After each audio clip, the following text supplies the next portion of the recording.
He was toasting his new bride when he spotted his pregnant ex-wife scrubbing tables with trembling hands. But when she collapsed, revealing triplets were coming, his perfect wedding turned into an emergency room. But before we dive into the full story, let me know where you're watching from and what time it is. Now, subscribe to the channel, and let's get started. The rain lashed against the windows of the luxury apartment in Beacon Hill, turning Boston's skyline into a blurry watercolor. Sophia Martinez's heart hammered against her ribs as the private elevator ascended to the penthouse. Her trembling fingers absently stroked the small but unmistakable curve of her 4-month pregnant belly beneath her coat. The elevator pinged softly, announcing her arrival at the 30th floor. Sophia took a deep breath, smoothing her damp hair and adjusting her simple dress. She had come directly from her shift at La Maison, the upscale French restaurant where she worked as a waitress, where she had first caught Jackson Reynolds' eye 8 months ago. The doors slid open to reveal Calvin, Jackson's personal butler, his expression carefully neutral as always. "Miss Martinez, Mr. Reynolds is expecting you in the study." Sophia nodded, following Calvin through the expansive penthouse. Every time she visited, the sheer opulence of Jackson's world struck her anew. The original paintings, the Italian marble floors, the floor-to-ceiling windows offering a commanding view of rain-soaked Boston. It was a world away from her shared apartment in Dorchester, where she carefully counted every dollar from her tips. Calvin paused at the heavy mahogany door of the study, announcing her presence before stepping aside. Sophia entered, her wet shoes squeaking slightly against the polished hardwood. Jackson Reynolds stood with his back to her, gazing out at the storm, a crystal tumbler of amber liquid in his hand. At 32, the heir and CEO of Reynolds Enterprises cut an imposing figure, tall, broad-shouldered, immaculately dressed in a tailored suit despite the late hour. He turned slowly, his handsome features illuminated by a flash of lightning. With deliberate precision, he adjusted the Patek Philippe watch on his wrist before acknowledging her presence. "Sophia."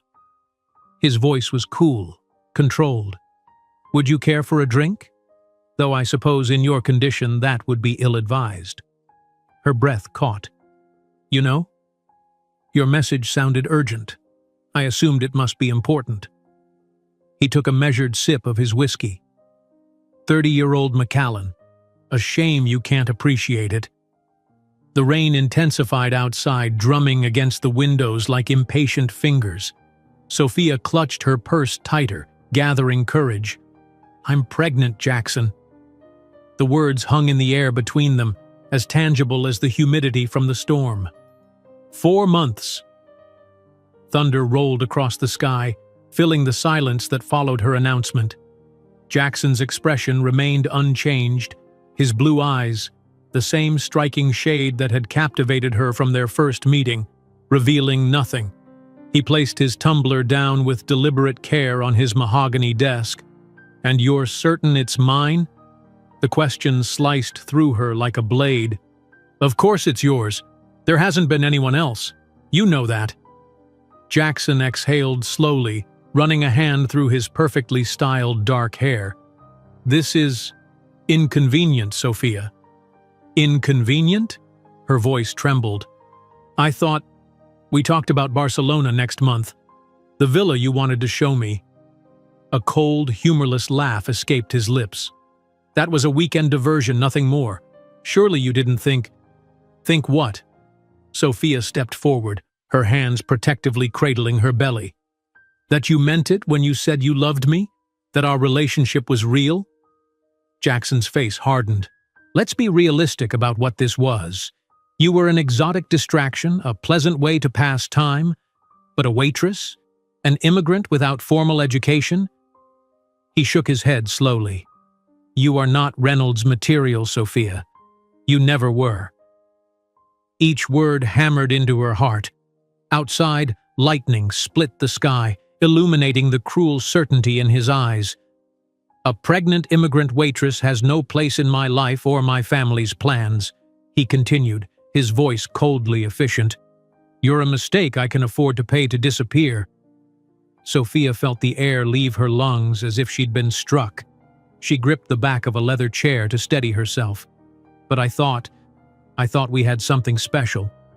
Special? Jackson's eyebrow arched elegantly. Did you really believe you were special? That I would introduce a service worker to my family? To my board members? His laugh was devoid of empathy. You will never be enough for someone like me, and this child would merely be a reminder of my greatest mistake.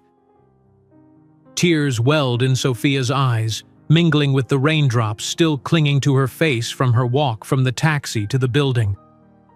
Jackson, please, we can figure this out. We don't have to tell anyone right away. We can… There is no we, Sophia. Jackson cut her off, reaching into his desk drawer. The sound of a checkbook opening seemed unnaturally loud in the tense silence. Let me make this simpler for you. The scratch of his pen against paper was the only sound besides Sophia's shaky breathing.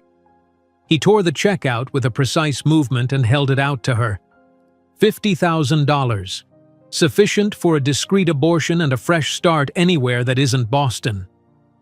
His tone was that of a businessman concluding a minor transaction. Or divided into smaller payments to raise this child away from me. Your choice, but you leave this apartment today. Sophia stared at the check, her vision blurring through tears. I don't want your money. I want you to be part of this. Our baby deserves… What this situation deserves is a clean resolution, Jackson interrupted. Take the check, Sophia. Be practical. Jackson, please. Tears streamed freely down her face now, mirroring the rain battering the windows. We love each other. You said you loved me. His expression remained unmoved. I said what men say to get what they want, and I got it. Now it's over. He pressed a button on his desk intercom. Calvin, I need you to escort a visitor out, and bring her belongings from the guest room as well. Sophia stood frozen, the check still extended between them like a chasm neither could cross. I trusted you. I gave you everything. And I compensated you generously. Jackson straightened his tie, already mentally moving on. Your things should be packed by now. I had Calvin do it while we talked. The study door opened and Calvin appeared, his face professionally blank.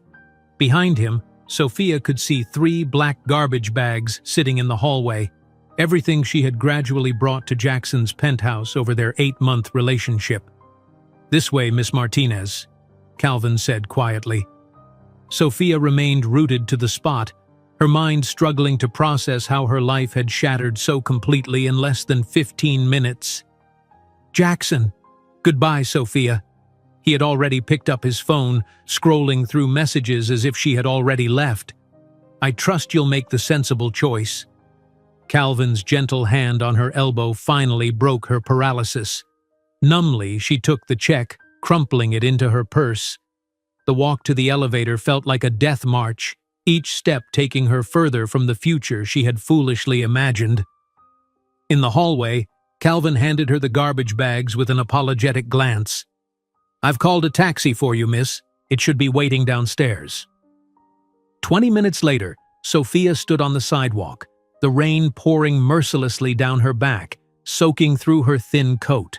The taxi driver impatiently helped her load the garbage bags into the trunk, muttering about the weather.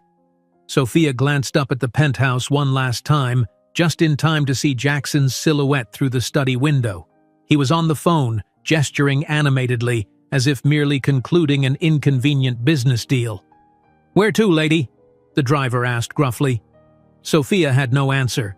She couldn't return to her apartment. She'd given notice after spending more and more nights at Jackson's.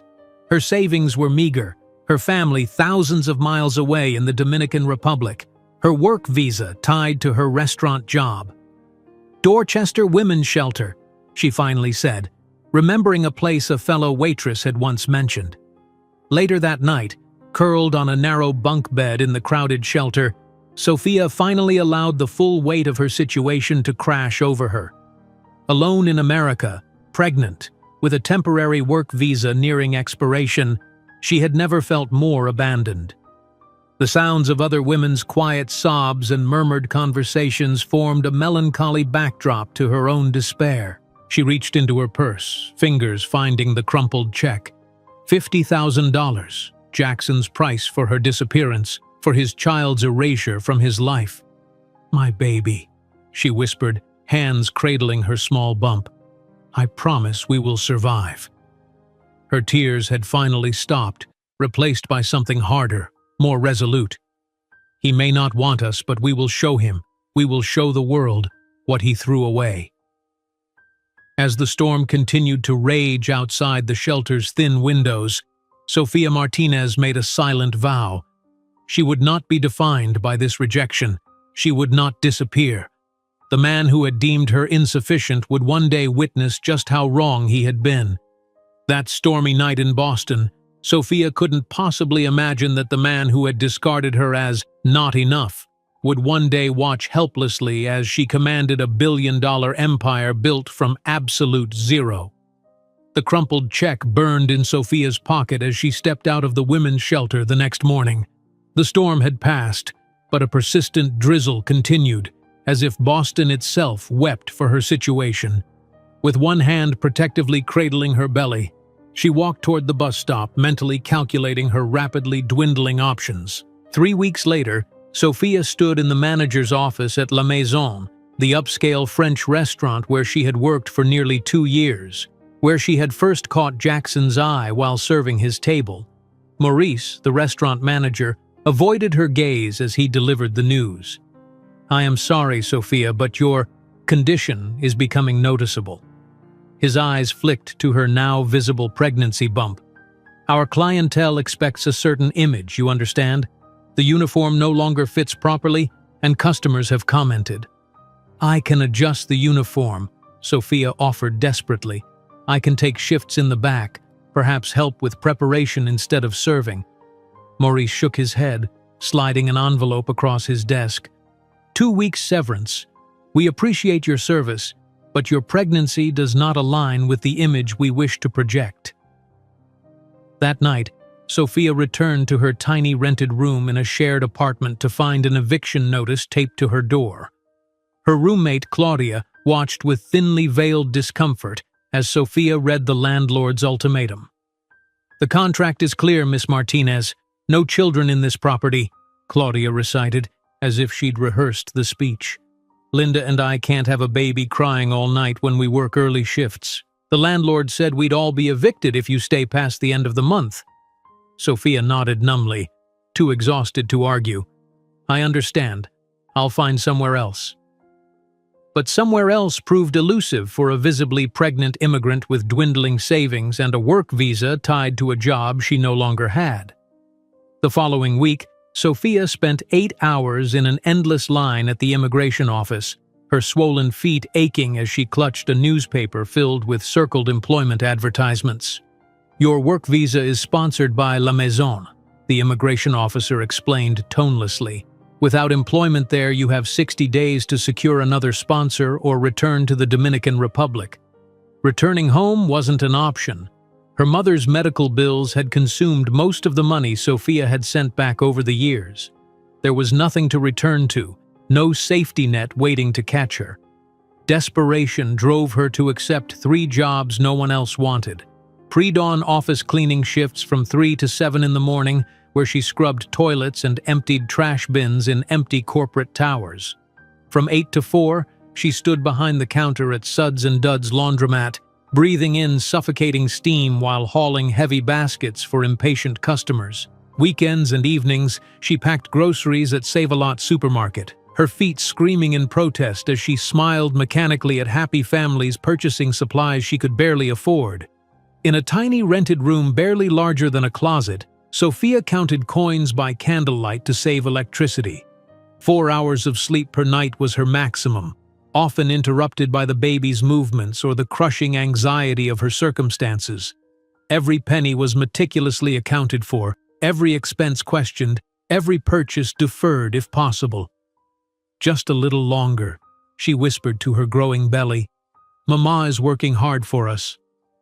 When the 6th month of pregnancy arrived, Sofia visited East Boston Community Clinic, the only place she could afford with her dwindling resources.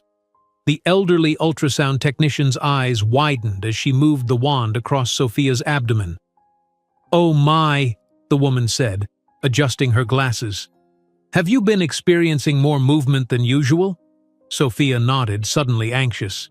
"Is something wrong with my baby?" The technician smiled gently. "Not wrong, dear. Just more than expected. Congratulations, Miss Martinez. You're having triplets." The room seemed to spin around Sophia. "Triplets? 3 babies?" "3 healthy babies," the technician confirmed, pointing to the screen. "See here, here, and here, 3 separate heartbeats, all strong." Sophia stumbled out of the clinic in a daze, the ultrasound images clutched in her trembling hand. 3 babies, 3 mouths to feed, 3 lives depending entirely on her. The narrow path she had been navigating had just become exponentially more difficult. That night, sitting on the edge of her bed in the tiny rented room in Roxbury, Sophia finally unfolded Jackson's crumpled check. For weeks, she had sworn to herself she would never use it, would never accept the money of silence. But now, she wasn't thinking of herself. She was thinking of 3 innocent lives. "It's not for me," she said to the empty room. "It's for them to start with dignity." The next morning, with the check deposited in a new account, Sophia sought out Eliza Chen, an immigration attorney she had met at the women's shelter, a formidable woman who specialized in helping vulnerable immigrants navigate the system. $50,000, Eliza mused, reviewing Sophia's situation in her cramped office. Not life-changing money in Boston, especially with triplets coming, but enough to secure your status and start something small. "Something small?" Sophia echoed. "Half for legal work to secure you an entrepreneur visa," Eliza explained. "The other half is capital to start a legitimate business. What skills do you have beyond restaurant work?" Sophia thought of the meals she prepared for fellow residents at the shelter, the organizational systems she'd created for her multiple jobs, the network of other struggling mothers she'd met. "I know what it's like to have nothing and need everything," she said slowly. "I know what women like me need most: reliable food, childcare assistance, someone who understands our situation." 2 weeks later, Sophia Serve was born, a modest service providing prepared meals and basic assistance to single mothers. With Eliza's help, Sophia secured a tiny commercial kitchen space in Dorchester and began cooking affordable, nutritious meals for delivery to working mothers. "When you have nothing, you have everything to gain," Eliza said, signing the incorporation documents as Sophia's legal advisor.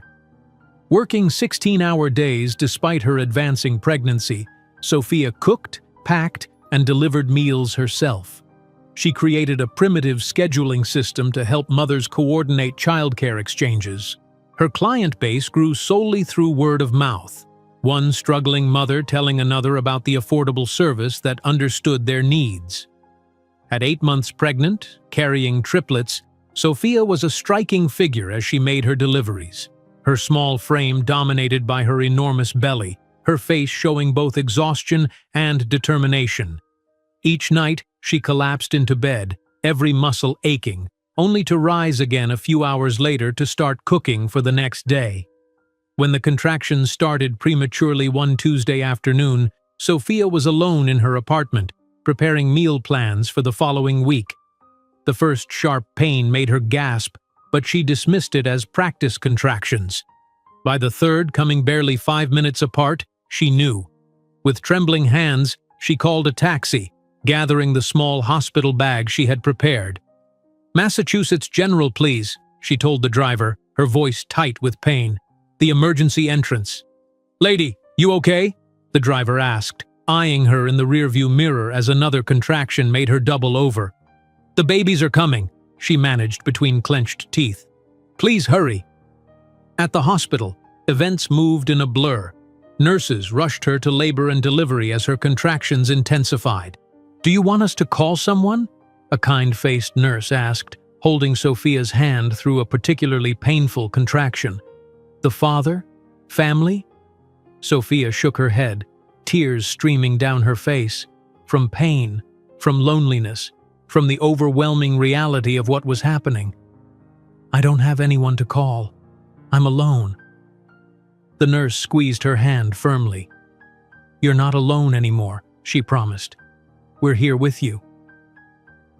16 grueling hours later, exhausted beyond anything she had ever experienced, Sophia gazed at 3 tiny beings in incubators, born at 32 weeks, each weighing less than 4 pounds. Gabriel, Miguel, and Raphael, she had chosen names of archangels, messengers of strength. All 3 with Jackson's distinctive blue eyes, a reminder she would transform into motivation, not pain. "They'll need to stay in the NICU for several weeks," the neonatologist explained gently. "They're doing well for their gestational age, but they need time to develop properly." For the next month, Sophia split her time between the hospital and desperate attempts to keep Sophia Serve running. She pumped breast milk for the babies, sleeping on chairs in the NICU, returning to her tiny apartment only to shower and change clothes. Regular clients stepped in to help, taking over meal preparations, organizing a rotation of support. The community of mothers she had built rallied around her, demonstrating the power of the network she had created. On the day Gabriel, the smallest of the triplets, was finally strong enough to be held properly, Sophia sat in a rocking chair in the NICU, cradling him while watching Miguel and Raphael sleeping in their incubators. His tiny hand wrapped around her finger with surprising strength. "I will build an empire for you," she whispered fiercely. "And one day, that man will look at what he threw away and understand it was the biggest mistake of his life. Not for revenge, my angels, but because he was wrong about everything, about me, about you, about what we are capable of doing." As Gabriel's tiny chest rose and fell against hers, Sophia's mind was already racing with plans. How to expand Sophia Serve, how to create a proper support system for mothers like her, how to transform her experience into something that would change lives. The path ahead was daunting, almost impossible, but looking at her 3 miracle babies, Sophia knew with absolute certainty that they would not merely survive, they would thrive. While she rocked Gabriel in that hospital chair, Sophia couldn't possibly know that these 3 premature babies would one day become the heirs to a technology empire that would make Jackson Reynolds look like a mere secondary player in the business world. The tiny apartment in Boston's Dorchester neighborhood barely contained the 3 second-hand cribs arranged in a tight semicircle. Sophia Martinez sat cross-legged on her fold-out sofa bed, her laptop balanced precariously on a stack of parenting books, the screen's blue glow illuminating her exhausted face. The digital clock on her microwave showed 4:30 in the morning, the only time her apartment was truly quiet, the only time she could work uninterrupted.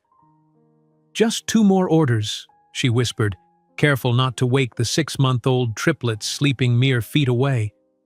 Her fingers flew across the keyboard, finalizing meal plans for Sophia Serve's growing client list of single mothers. She paused, rubbing her eyes, which burned from lack of sleep. 3 hours of rest was all she could afford in her relentless schedule. The day ahead loomed like a mountain. Wake at 5, prepare 20 meal packages, feed and dress the boys, deliver the first round of meals, return for the boys' doctor appointment, work on bookkeeping during their nap, prepare the second round of deliveries, respond to emails, plan tomorrow's meals, collapse into bed at midnight, only to start again a few hours later. A soft whimper from Raphael's crib pulled her attention from the screen. She moved with practiced efficiency, reaching him before his fussing could wake his brothers. "Shh, mi angelito," she soothed, lifting his warm little body against her shoulder. His blue eyes, so painfully like Jackson's, blinked up at her in the dim light. 15 minutes later, with Raphael settled back to sleep, Sophia returned to her laptop.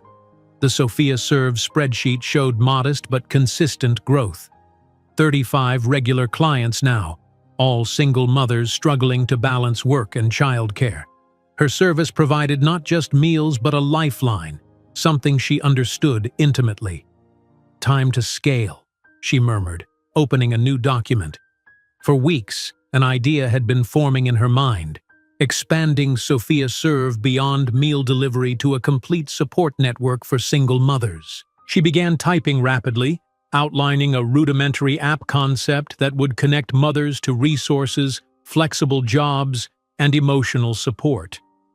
The sun was rising when Miguel and Gabriel began stirring.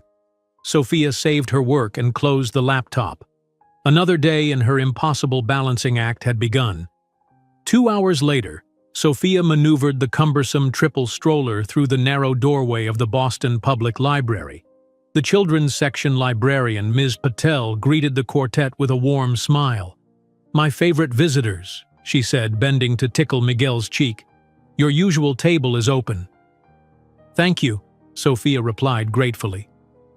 The library had become her office, classroom, and sanctuary rolled into one, a place where she could study while the boys played quietly. She settled the triplets with soft toys on a colorful mat, then spread her materials across the table, programming textbooks borrowed through interlibrary loan, notebooks filled with meticulous notes, and her precious laptop, a refurbished model donated by a grateful client whose custody battle Sophia Serve had helped through with meal support and childcare coordination. "Intro to App Development," she read, opening the thick textbook. Her knowledge of coding was entirely self-taught, gleaned from library books, free online courses completed during the boys' naps, and the occasional guidance from tech-savvy clients who traded knowledge for meals. "Look at them, so well-behaved." An elderly woman passing by stopped to admire the triplets. Gabriel had taken his first steps a month earlier and now toddled determinedly between his toys, while Miguel observed everything with thoughtful intensity. Raphael, the analytical one, systematically stacked and unstacked colored rings, his tiny brow furrowed in concentration. "Thank you," Sophia smiled. "They're my little team." 8 hours later, after a day split between library study and meal deliveries, Sophia sat at her kitchen counter cutting vegetables for tomorrow's meals.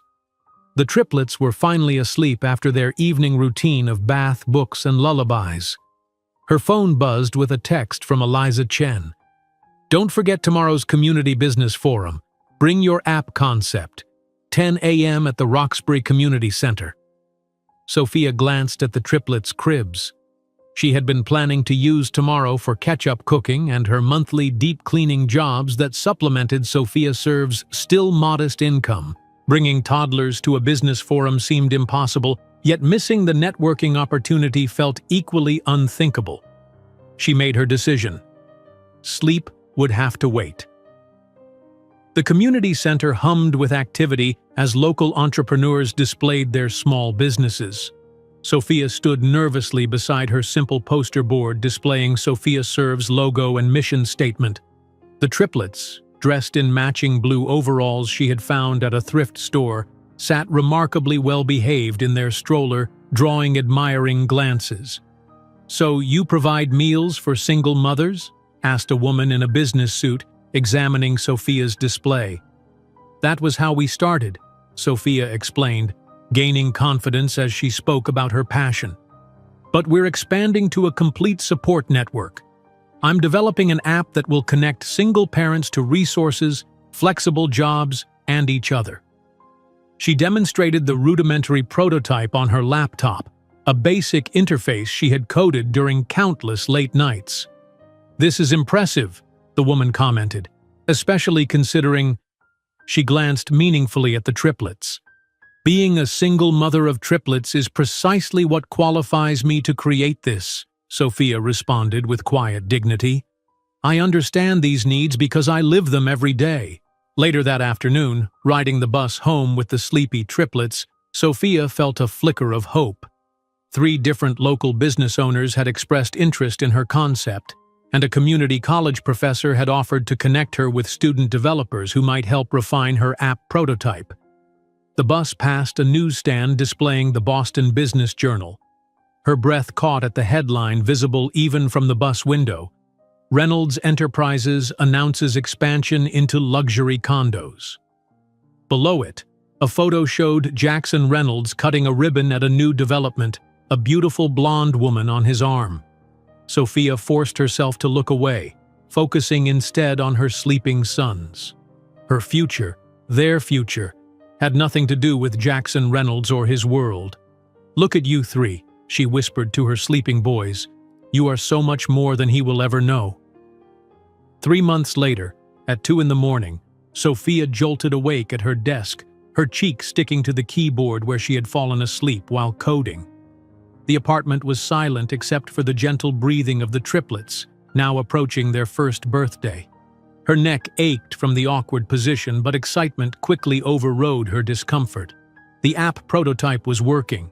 6 weeks of late-night coding sessions had produced a functional basic version of what she now called Mother's Lift, a platform that allowed single mothers to coordinate childcare exchanges, share job opportunities, access legal resources, and support each other through forums. Sophia stretched, then shuffled to the kitchenette for her third cup of coffee. Tomorrow, or rather today, 5 women from the shelter where she had once stayed would be testing the app, providing crucial feedback before she expanded the user base. Morning arrived too quickly. The triplets, now crawling efficiently and pulling themselves up on furniture, required constant vigilance. Sophia managed to feed, dress, and entertain them while simultaneously preparing for her focus group. "Mama, Mama!" Gabriel called, reaching for her from his play area.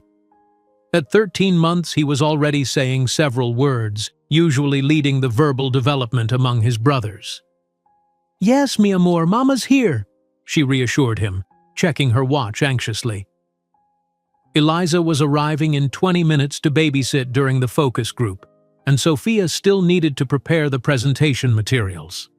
The doorbell rang just as she finished setting up her laptop on the kitchen table. Eliza entered with her usual efficient energy, immediately scooping up Miguel, who had crawled to greet her. "Go change," Eliza instructed, eyeing Sophia's food-stained t-shirt. "I've got the boys. This is an important day." 15 minutes later, Sophia welcomed 5 women from her original support network at the shelter. They gathered around her small kitchen table while the triplets played with Eliza in the living area. "This could help thousands like us," said Marisol, a single mother of 2 who worked night shifts as a hospital janitor. She scrolled through the app interface, her eyes widening at the childcare exchange feature. "Do you know how many shifts I've lost because my sitter canceled last minute?" "That's exactly why I built it," Sophia explained, her exhaustion momentarily forgotten as she demonstrated how users could send emergency childcare requests to their trusted network. "We're stronger together than alone." By the time the women left, Sophia had 3 pages of notes for improvements. The validation of her concept energized her beyond the capacity of caffeine. This wasn't just a business idea, it was a lifeline she was creating. "They loved it," she told Eliza, collapsing onto the sofa as the lawyer prepared to leave. "Every single one of them wants to use it when it launches." "I'm not surprised," Eliza replied, gathering her briefcase. "You've created something remarkable, Sophia, and you did it while raising 3 babies alone." 6 months later, Sophia stood nervously at a local community business showcase, the Mother's Lift display garnering steady interest. The triplets, now almost 2, charmed visitors in their matching outfits, taking toddling steps around the booth under Sophia's watchful eye. "Excuse me," a stylishly dressed woman approached, smartphone in hand. "I'm Amanda Wells from Parenting Now blog. May I ask about your app? It looks fascinating." Sophia's heart raced. Parenting Now had over 1 million followers across various platforms. "Of course," she replied, keeping one eye on Raphael, who was investigating the edge of the display table. For 20 minutes, Sophia explained Mother's Lift's mission and functionality while simultaneously preventing the triplets from dismantling the booth. Amanda took notes and photos, clearly impressed not just by the app, but by Sophia's ability to articulate her vision while managing 3 active toddlers. "This is revolutionary," Amanda concluded. "Mind if I feature it in tomorrow's blog? My readers will go crazy for this." The next day changed everything. Sophia was delivering meals when her phone began buzzing incessantly. Checking it at a stoplight, she nearly dropped it in shock. 50,000 app downloads in 3 hours. Her primitive server had crashed under the traffic. Amanda's blog post had gone viral, describing Mother's Lift as the support system every single parent has dreamed of, created by a superhero single mom of triplets. That evening, while the boys played in their bath, Sophia gave her first official interview via Skype to a tech blog. The triplets, freshly pajama-clad and remarkably cooperative, sat beside her on the sofa, occasionally waving at the screen. "How do you balance motherhood with startup life?" the interviewer asked. Before Sophia could answer, Gabriel looked up at her and asked the question that stopped her heart. "Mama, why no papa like other boys?" The interviewer's eyes widened, but Sophia maintained her composure. Pulling Gabriel onto her lap, she answered honestly, knowing her response would be published but caring more about her son's understanding. "Because some families are different," she explained gently. "We're 4 warriors, aren't we? The Fantastic Four." The boys giggled at their familiar family nickname. Crisis averted for the moment. Sophia redirected the interview skillfully, but Gabriel's innocent question lingered in her mind long after the boys were asleep. That night, checking her new business email, Sophia discovered a message that would change their trajectory. "Ms. Martinez, I'm Victor Mendez from Horizon Ventures. I'd like to discuss a potential $500,000 investment in Mother's Lift. Your concept and story are exactly what we look for in founders." Her hand trembled as she forwarded the email to Eliza for legal review. $500,000. The possibility was dizzying. Opening a new browser tab to research Horizon Ventures, Sophia's attention was caught by a Boston Globe headline, "Reynolds-Huntington Wedding Unites Banking and Real Estate Dynasties." The photo showed Jackson smiling beside Caroline Huntington, daughter of Boston's oldest banking family. Sophia closed the tab without reading further. Her path and Jackson's had diverged permanently, and she had no time or energy to waste on his life. The next evening, with the triplets asleep on a conference room sofa, Sophia signed the investment documents that would transform Sophia Serve into the newly incorporated Sophia Rise, a name that reflected both her personal journey and her mission to elevate others. While Jackson consolidated his position in Boston's traditional elite through marriage, he had no idea that just a few miles away, his former lover was planting the seeds of a company that would revolutionize social assistance technology and forever change the power balance between them. The Horizon Ventures investment transformed Sophia Rise from dream to reality overnight. Within weeks, Sophia found herself signing a lease on a modest office space in Brooklyn, a stark contrast to her years of working from her kitchen table. The move from Boston had been bittersweet but necessary. New York offered opportunities Boston couldn't match for both her growing company and her extraordinary children. "Welcome to Sophia Rise," she whispered, standing alone in the empty office space. A handmade sign, crafted during a rare free hour between the boys' bedtime and her own collapse into exhaustion, hung slightly crooked on the door.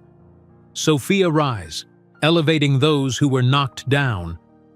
The blank walls and bare floors would soon become the headquarters of something revolutionary. Sophia closed her eyes, allowing herself a moment to envision the future.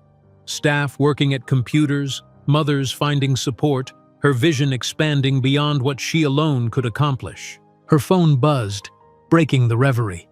Monica, a single mother she'd met at the shelter years ago, had accepted the position as her executive assistant, Sophia Rise's first official hire beyond Sophia herself. "I won't let you down," Monica's text read. "See you tomorrow, boss." The word boss made Sophia smile. From waitress to CEO in 3 years, with triplets in tow. Jackson Reynolds would never believe it. The modest 2-bedroom apartment in Brooklyn became their new home. Though still far from luxurious, it offered what their previous cramped quarters couldn't: space for the boys to move, a separate bedroom for them, and a small dedicated office nook for Sophia. She'd splurged on a second-hand desk and ergonomic chair. her first acknowledgement that Sophia Rise was a legitimate business deserving of proper equipment. 2 weeks after the move, Sophia stood at the gates of Little Scholars Academy, clutching enrollment papers and trying to control her emotions. The triplets, now 3 years old, wore carefully selected outfits, the most expensive clothing they'd ever owned, purchased specifically for this milestone. "Are you ready, my angels?" she asked, kneeling to straighten Gabriel's tiny tie. The 3 identical faces looked back at her with matching expressions of solemn excitement. "Ready, Mama," Gabriel answered for all of them, as he often did. Always the leader, he stood slightly ahead of his brothers, his posture mirroring Sophia's own determination. As she watched them walk into their classroom, Sophia pressed her lips together to stop them from trembling. These 3 miracles, born premature, raised in poverty, were starting school. They were healthy, happy, and thriving despite every obstacle. "Ms. Martinez?" the headmistress approached. "We need to discuss financial arrangements." Reality crashed back.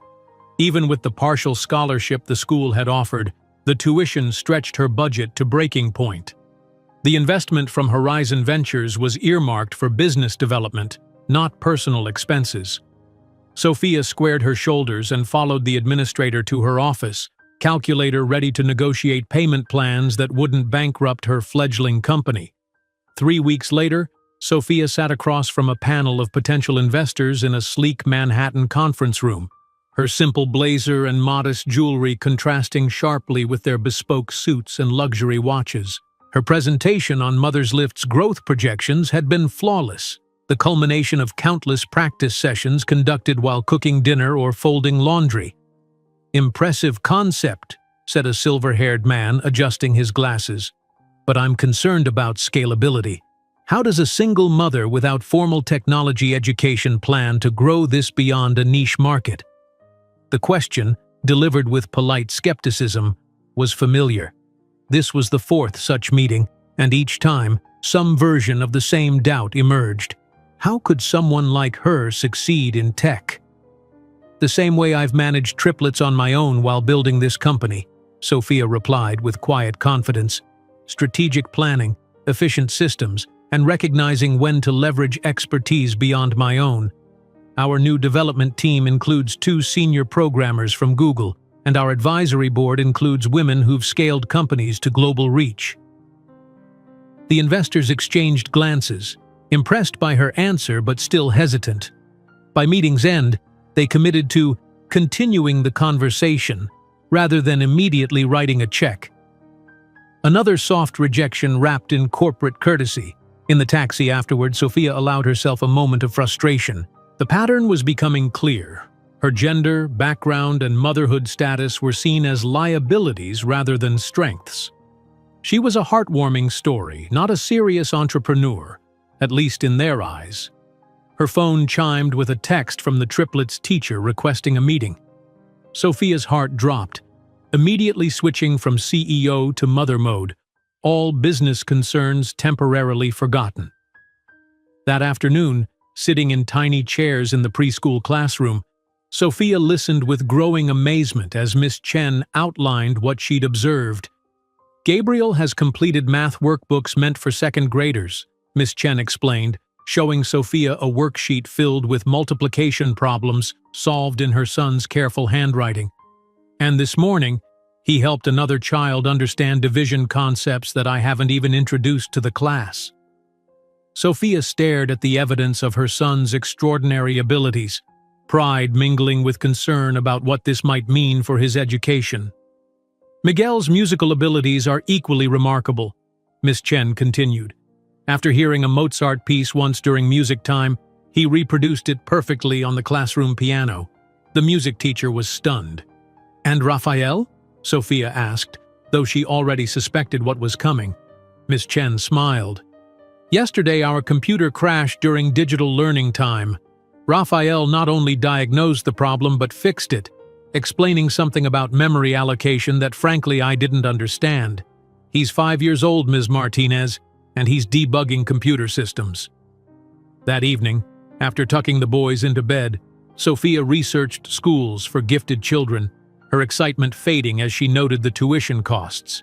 Even with scholarships, the specialized education her sons deserved seemed financially impossible without sacrificing the company's growth.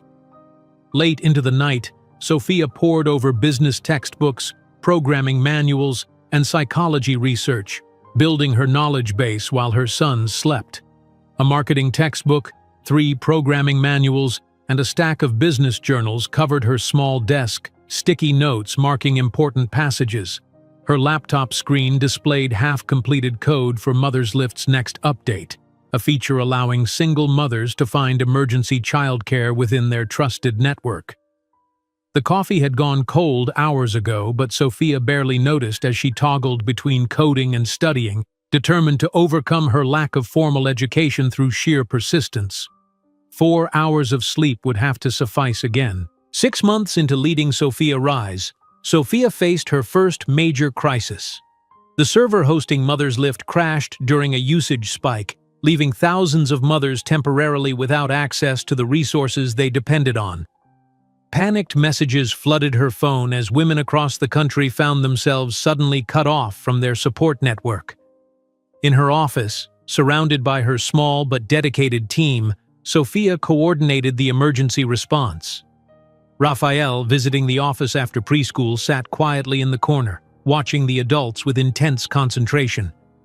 "The backup server isn't responding either," Monica reported, hanging up with their hosting provider.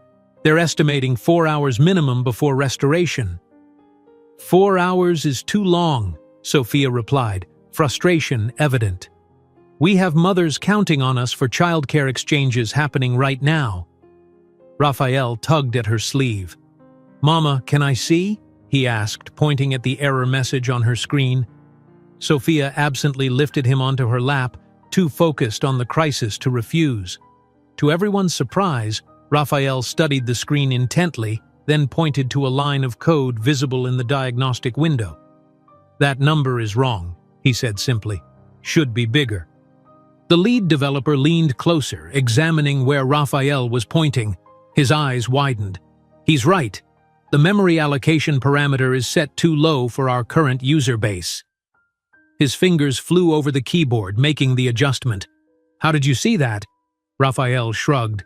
"Numbers should match. These don't." 20 minutes later, the system was back online. Sophia hugged Raphael tightly, equal parts proud and astonished at her 5-year-old son's intuitive understanding of complex systems. The following week, Sophia sat for her first interview with Tech Forward magazine, a publication focusing on emerging technologies. The triplets, unusually subdued after stern coaching about Mama's important meeting, played quietly nearby with tablets loaded with educational games. "How do you balance motherhood with running a growing startup?" the interviewer asked, the standard question Sophia had come to expect. Before she could answer, her phone rang with an unknown number. Normally she would ignore it, but anticipating calls from potential investors, she excused herself to answer. "Ms. Martinez? This is Dr. Harriman from Bright Horizons Academy. We've reviewed your son's assessments and I'd like to discuss potential placement. Their scores are exceptional." That evening, sitting on the floor of their small living room, Sophia showed the boys photographs of her family in the Dominican Republic. Her mother's weathered face, the modest house where she grew up, the neighborhood where she had played as a child. "This is where Mama comes from," she explained as the boys crowded around the album. "Your abuela had to work very hard, just like I do." "Why don't we visit her?" Miguel asked, tracing his grandmother's face with a gentle finger. Sophia swallowed the lump in her throat. "She's in heaven now, mi amor. But she would have loved you 3 so much." "Did she know about us?" Gabriel asked. "No," Sophia admitted. "She went to heaven before you were born. But I know she watches over us." Raphael, always the most practical, asked the question Sophia had been dreading. "What about our father's family? Do they have pictures too?" Sophia took a deep breath. "Your father made a choice not to be part of our family. Sometimes adults make decisions that hurt others, but that doesn't reflect on you. You three are perfect exactly as you are." The conversation shifted as Raphael spotted a photo of Sophia as a child, but the question lingered in the air, one she knew would return with increasing frequency as the boys grew older. As Mother's Lift approached its 1 millionth user, Sophia celebrated with a simple ritual. A homemade chocolate cake in their small kitchen, the boys singing "Happy Birthday" to the company baby, as they called it.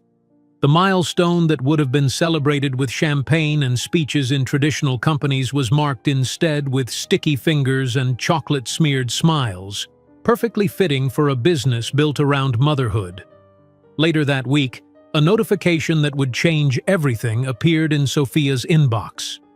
The boys' teacher had submitted their names for consideration at 3 prestigious schools for gifted children, schools far beyond what Sophia could afford, but which offered scholarships for exceptional talents. "We believe your sons would thrive in an environment designed for their unique abilities," the teacher wrote. "These schools can provide challenges that standard education simply cannot." The same afternoon, an email arrived from Tech Forward Accelerator. "We have the pleasure of offering you a place in our program, which includes $5 million in funding and mentorship from industry leaders." The opportunity was extraordinary, but accepting meant relocating again, restructuring the company and making difficult decisions about the boys' education.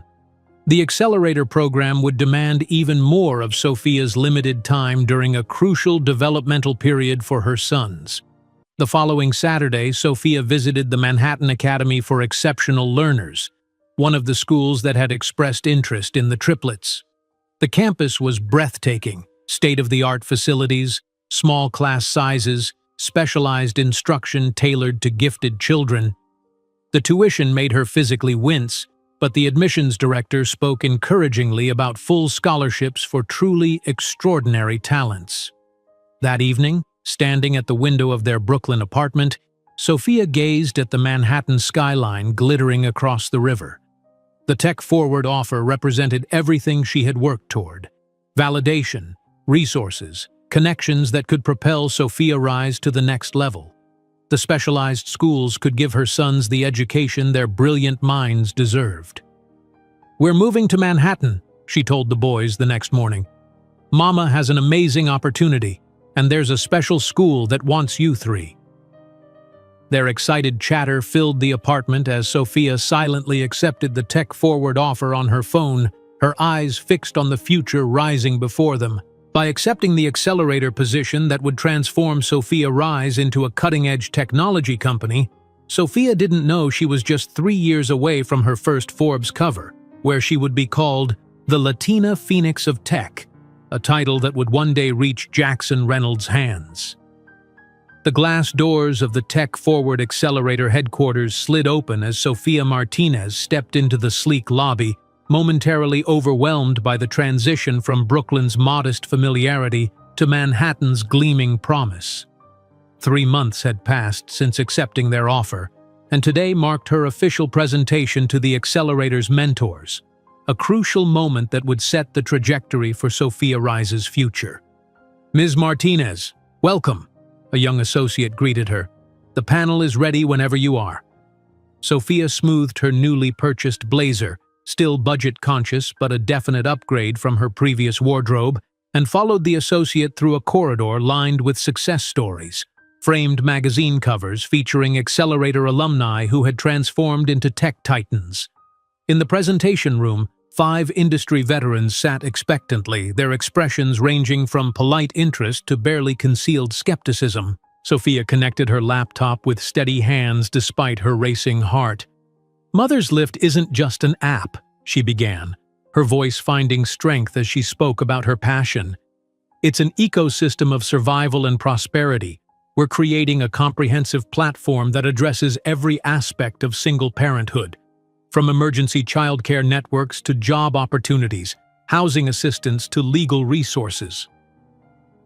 As Sophia navigated through her presentation, the initial skepticism in the room gradually transformed into genuine engagement.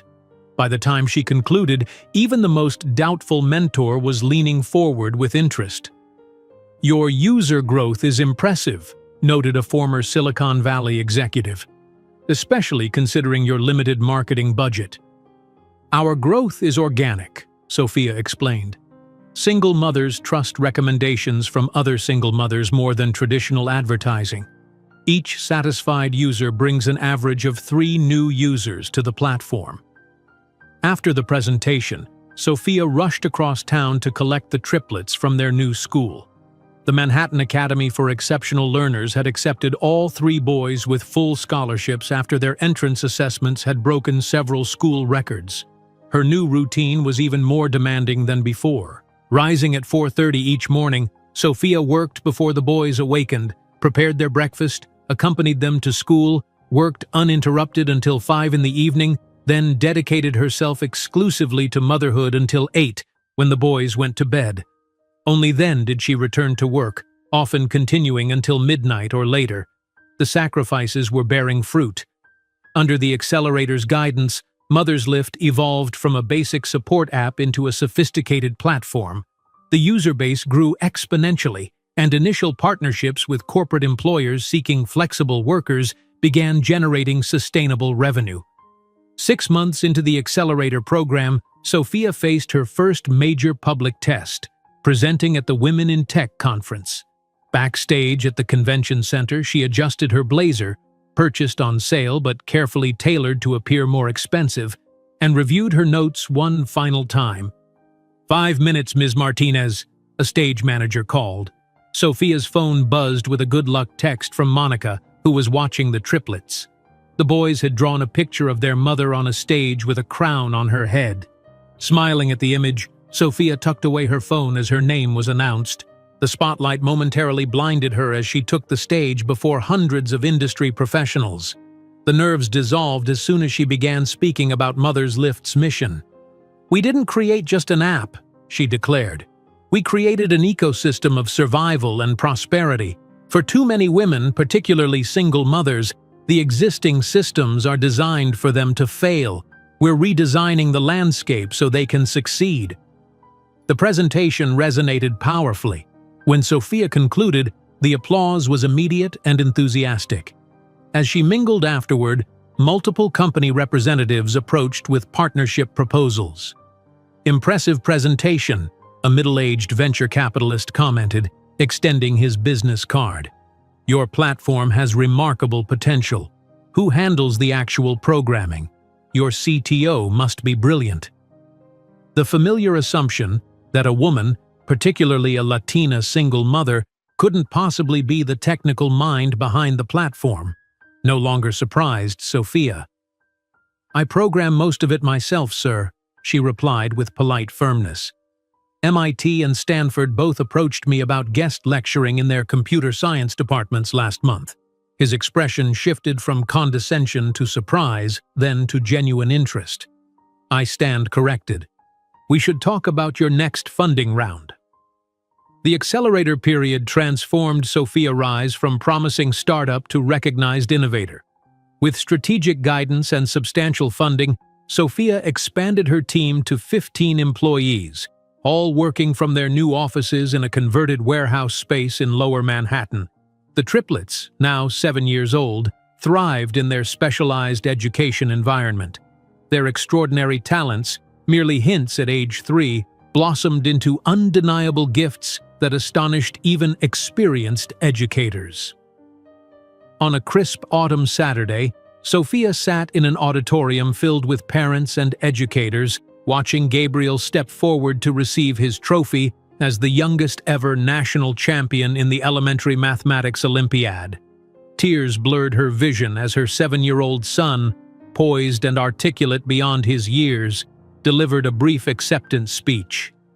"I want to thank my mother," Gabriel concluded, his blue eyes finding Sophia in the audience, "who taught me that problems always have solutions if you keep working on them."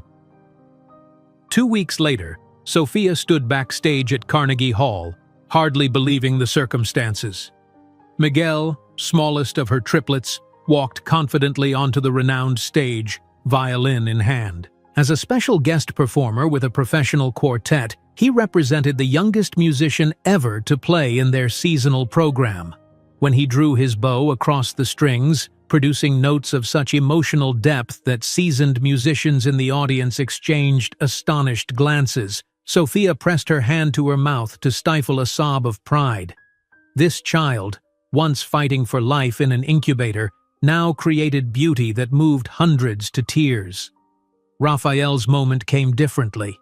At the annual Young Innovators Showcase, he demonstrated an app he had created entirely himself, a program that helped children with social anxiety find compatible friends through shared interests rather than forced interactions. "I made this because sometimes it's hard to know who to talk to," he explained to the judges with disarming simplicity. "This helps kids find others who understand them." When one judge asked about the complex algorithm driving the compatibility matching, Raphael explained the mathematical principles with such clarity that several adult engineers in the audience began taking notes. Between the boys' achievements and Sophia Rise's growth, media attention became inevitable. Local news features led to national interest, and soon Sophia found herself navigating a new challenge, protecting her children's privacy while sharing her company's mission. "Ms. Martinez, how do you manage motherhood and a rapidly growing tech company?" The question, always asked, never varying, came during an interview with Technology Today. Before Sophia could answer, the journalist continued, "And may I say, you look amazing. What's your beauty secret?" Sophia's polite smile remained fixed, though her frustration simmered beneath the surface. Male CEOs were asked about strategy and vision. She was asked about childcare arrangements and skincare routines. "My secret is 14-hour workdays and absolute dedication to our mission," she replied evenly. "Now, about our new housing partnership program." The housing initiative became Sophia Rise's most ambitious expansion yet. Partnering with a socially conscious real estate developer, Sophia broke ground on the first Sophia Rise Living Community, an affordable housing complex designed specifically for single-parent families with built-in childcare facilities and training programs. Standing at the construction site in a hard hat, reviewing architectural plans with the project manager, Sophia felt a profound satisfaction. The 50-unit building would provide safe, dignified housing for families who, like hers once was, were just one crisis away from homelessness. "We'll need to increase the childcare space," she indicated on the blueprint. "And the computer training lab should be directly adjacent. Mothers need to see their children while learning new skills." That evening, at their now comfortable apartment overlooking Central Park, a splurge Sophia had allowed only after securing Sophia Rise's financial stability, the triplets asked the question she had been anticipating with increasing dread. "Mom, can we do a DNA test?" Raphael asked, practical as always, "for the science fair project on genetics." "We want to know more about our paternal heritage," Gabriel added. His vocabulary advanced even for his 7 years. Sophia sat down on the sofa, gesturing for her sons to join her. The moment had come for more complete honesty. "Your father is a businessman from Boston named Jackson Reynolds," she explained gently. "He chose not to be part of our lives before you were born." "Does he know about us?" Miguel asked, his sensitive nature always concerned with emotions. "He knew I was pregnant," Sophia answered carefully, "but he decided that wasn't the life he wanted." "Is that why you work so hard?" Gabriel asked perceptively. "To prove him wrong?" Sophia considered the question, wanting her answer to shape their understanding of resilience rather than resentment. "I work hard because that's who I am," she finally replied. "His choice showed his character, not our worth. Remember that always." As Sophia Rise approached its 3rd anniversary, Sophia faced a decision that would define its future trajectory. Tech giant, one of the world's largest technology corporations, had offered to acquire Mother's Lift for $120 million, a sum that would ensure financial security for generations. The board meeting to discuss the offer turned contentious.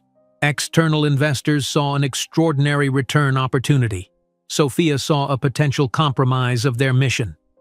"The offer from tech giant is $120 million. the lead investor stated flatly. "You would be foolish to refuse." Sophia remained silent, studying the faces around the conference table. Most had never experienced the desperation of the women Sophia Rise served. Most saw the platform as a successful business model rather than a lifeline. "Our mission is greater than money," she finally responded. "If tech giant absorbs us, they'll optimize for profit, not impact. We're not for sale." The decision preserved Sophia Rise's independence but required alternative revenue sources. Sophia launched the Sophia Rise Educational Foundation, pledging to fund 1,000 scholarships for children from single-parent households, creating opportunity for thousands like her sons. At the foundation's launch gala, Sophia found herself cornered by a journalist whose questions quickly veered from the foundation's mission to her personal appearance. "You've become something of a style icon for working mothers," he commented, eyes lingering inappropriately. "Tell our readers about balancing beauty routines with business demands." "Perhaps your readers would be more interested in how we're balancing our scholarship selection metrics to ensure diverse representation," Sophia countered smoothly. "Or how our housing program has reduced homelessness among single mothers by 22% in target communities." The journalist's smile tightened. "Of course, but our readers love inspiring stories. From Waitress to Wonder Woman, it's compelling."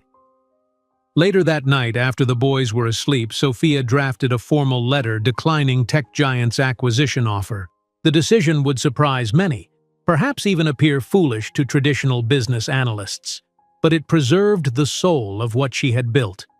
"Our mission is greater than money," she wrote. "Sophia Rise remains committed to independence in service of the communities we support." By refusing $120 million for the company she had built from nothing, Sophia was making a bet on herself that few understood. 3 years later, when Sophia Rise went public with a valuation of $2.8 billion, those same investors who had called her foolish now called her visionary. The gleaming glass tower on Fifth Avenue cast long shadows across the busy Manhattan streets below. From the 47th floor, Sophia Martinez stood at the floor-to-ceiling windows of her corner office, the sprawling cityscape laid out before her like a living map of possibilities. The Sophia Rise Tower, a name that still occasionally struck her as surreal, had become a landmark in the New York skyline, its distinctive curved architecture symbolizing the upward journey from despair to triumph. "Arigato gozaimashita," Sophia concluded in carefully practiced Japanese, bowing slightly to the screen where 5 executives from Tokyo's largest venture capital firm nodded appreciatively. "We look forward to welcoming you to New York next month to finalize details." As the video conference ended, Sophia allowed herself a moment of quiet satisfaction. The expansion into the Asian market would bring Mother's Lift to millions of single mothers across Japan, South Korea, and Singapore in the coming quarter, another milestone in Sophia Rise's meteoric rise. "Ms. Martinez," her assistant's voice came through the intercom. "Your 3 o'clock with the foundation board is starting, and Gabriel's school called. He won the National Applied Mathematics competition again." Sophia smiled. "Tell them I'll be right there, and send Gabriel a congratulations bouquet to the school, the one with the mathematical equations made of flowers that he liked last time." At 39, Sophia had evolved into a formidable presence. Her wardrobe of meticulously tailored designer suits replaced the second-hand clothes of her struggling years. The exhaustion that had once been her constant companion had given way to a poised energy, her movements deliberate and confident. Only in rare, unguarded moments could one glimpse traces of the frightened young woman who had once stood in the rain with garbage bags containing her possessions. The Mother's Lift platform had revolutionized the concept of private social assistance, expanding far beyond its initial scope. Now valued at $3.8 billion, Sophia Rise Corporation had become a technological powerhouse connecting mothers in need with resources, flexible employment, and an international support network spanning 43 countries. The path to this summit had been littered with obstacles that would have deterred someone with less determination. Sophia vividly remembered the nights coding while her sons slept, the investor meetings where she arrived with 3 babies in tow, and the countless doors slammed in her face. An immigrant without technology experience? A single mother of triplets wanting to create a startup?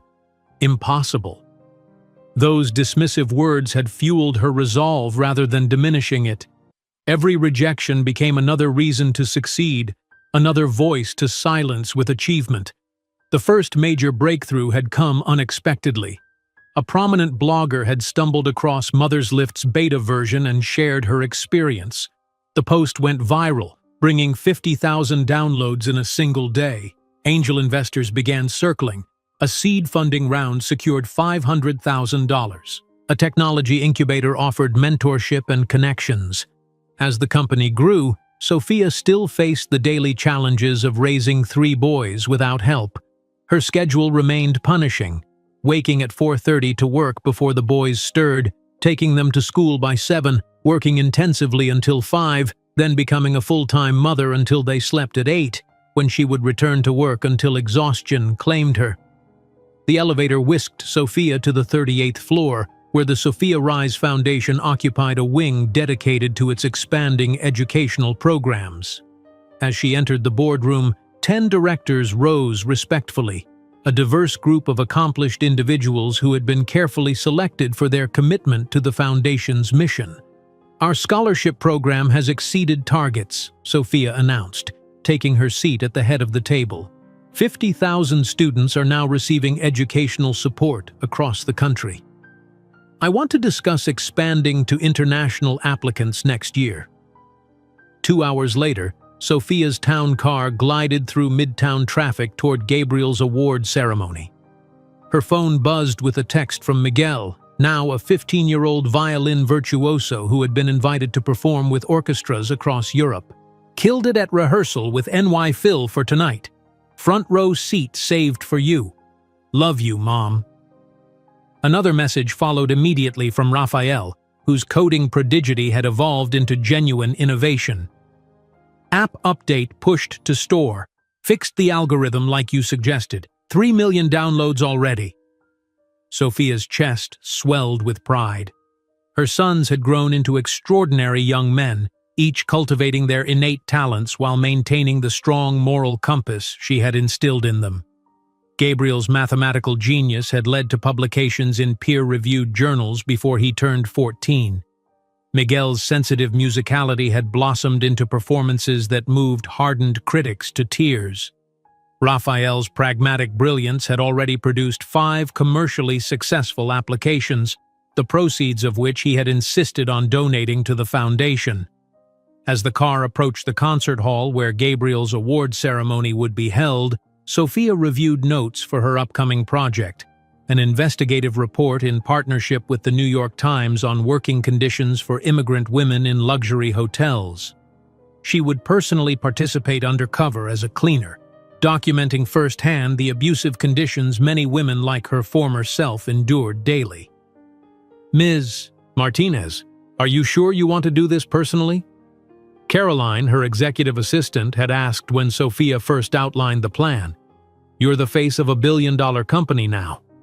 "Exactly why I must, Caroline," Sophia had replied.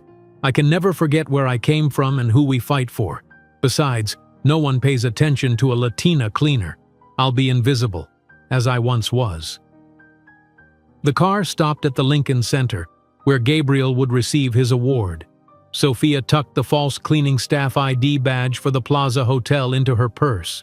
Tomorrow she would begin her undercover investigation, documenting the experiences that connected her to thousands of invisible women still struggling as she once had. As Sophia entered the grand lobby, heads turned in recognition. The Latina Phoenix of Tech, as Forbes had dubbed her, no longer went unnoticed anywhere in New York. She nodded politely to those who greeted her, but her focus remained on finding her son amidst the crowd of young mathematical prodigies. Gabriel stood tall among his peers, his 15 years carried with unusual gravitas.